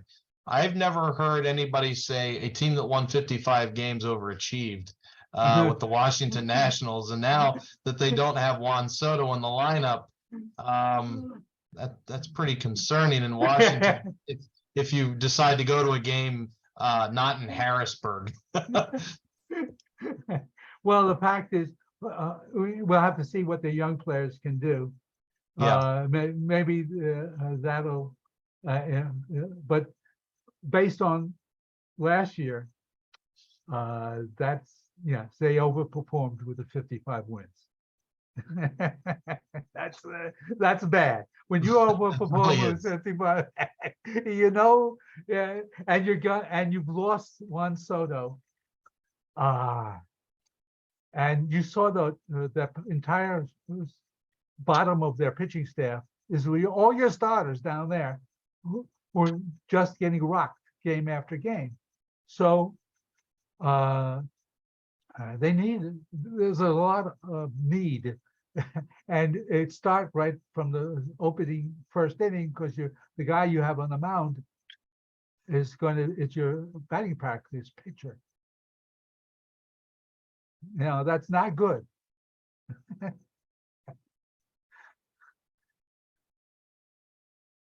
Now, Jose Alvarado did have a very good year last year, so I may be on it. He actually was 6.47 runs to the plus. So you do have a 1 and a 2, but you need 5. You need 5. You need guys who come in the 5th, 6th, and 7th inning before you get to these guys.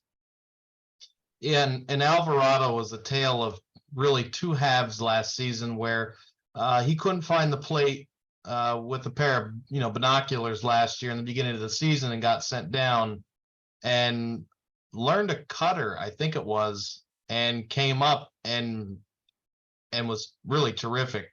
So maybe you found something in him, because my 3-year averaging had him much lower than what he showed last year. So because last year he was fine. So but you're not going to, you don't want to lose games out of the bullpen, and you need somebody who's going to get you outs. Yeah. So anyway, so that's but your team, even with that problem, really is not a secret. This team is got a chance to go all the way again. I like that. It's better than it was a few years ago when Rhys Hoskins played left field. Yeah, well, he's a first baseman. Yeah, it's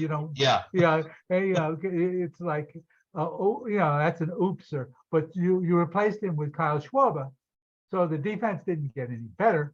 But you now have both Rhys Hoskins and Schwarber in the lineup. So you are you've got a powerful. We're adding Trey Turner to that.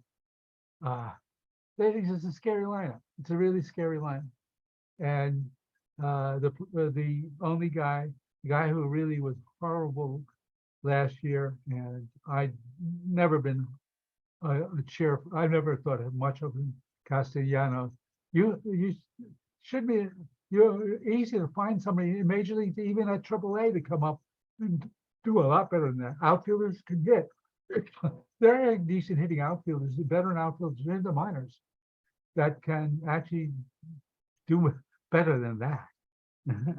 Yeah, the guys that are contending for the outfield bench spot are, let's see, Jake Cave, who I believe was with Minnesota last year. Forget it. Well, he's decent. He's decent Dalton defensively. Guthrie. Dalton Guthrie is a little bit further up underneath Odubel Herrera. He's one of the others that was contending for that spot. Okay, he only had 28 Yeah. plate appearances last year. September But he did, call-up. yes, but he really rocked when he came up. Yeah, Let me look at his minor leagues, if you don't mind. sure. Oh, I can't get at it because the screen is covering it. Let me see. Baseball reference. Baseball. Nothing. I don't know if I can see if I can get it. Okay. Guthrie, Guthrie. Dalton Guthrie. Let me see what he did in the minors. I don't care about this for the minor leagues.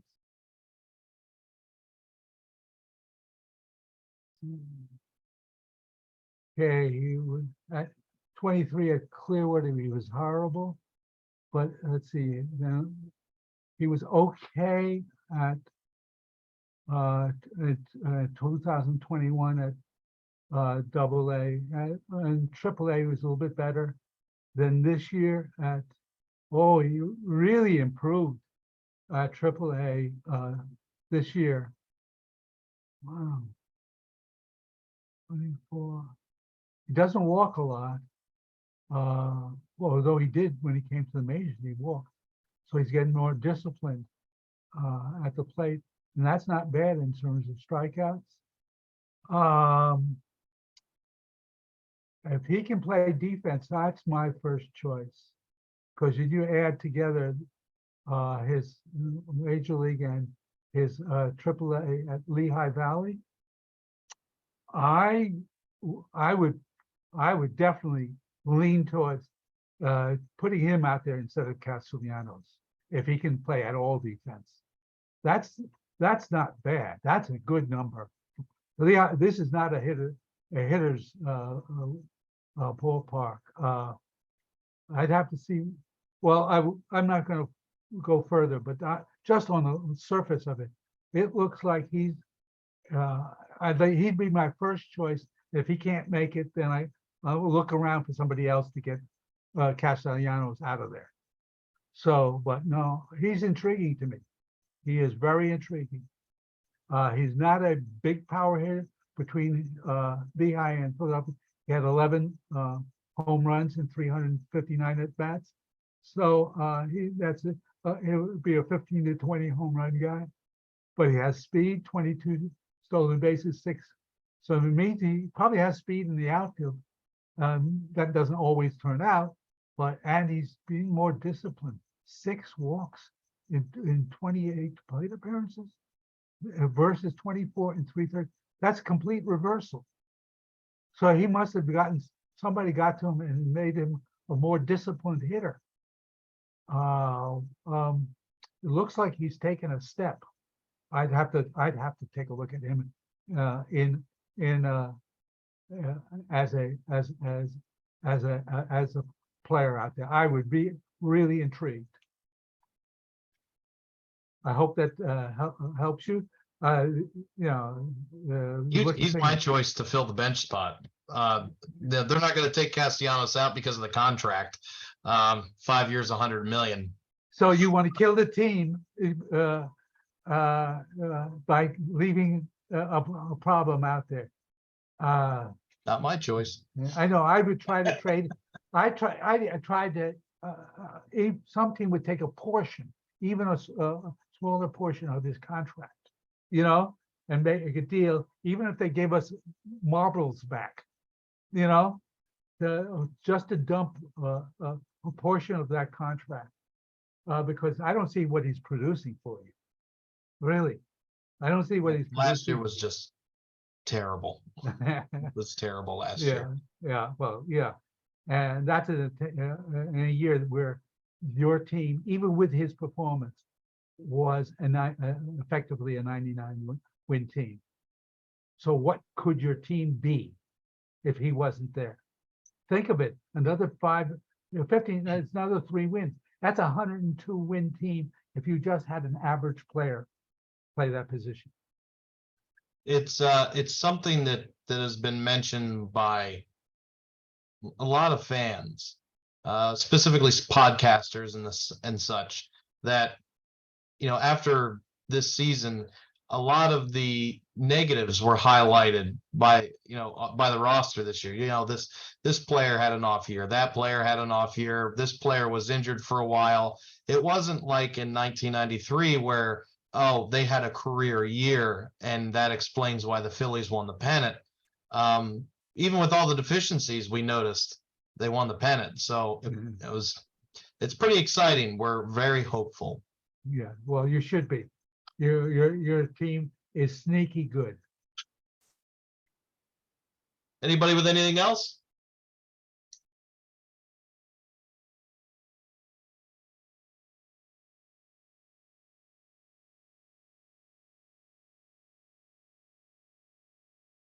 Sounds like no.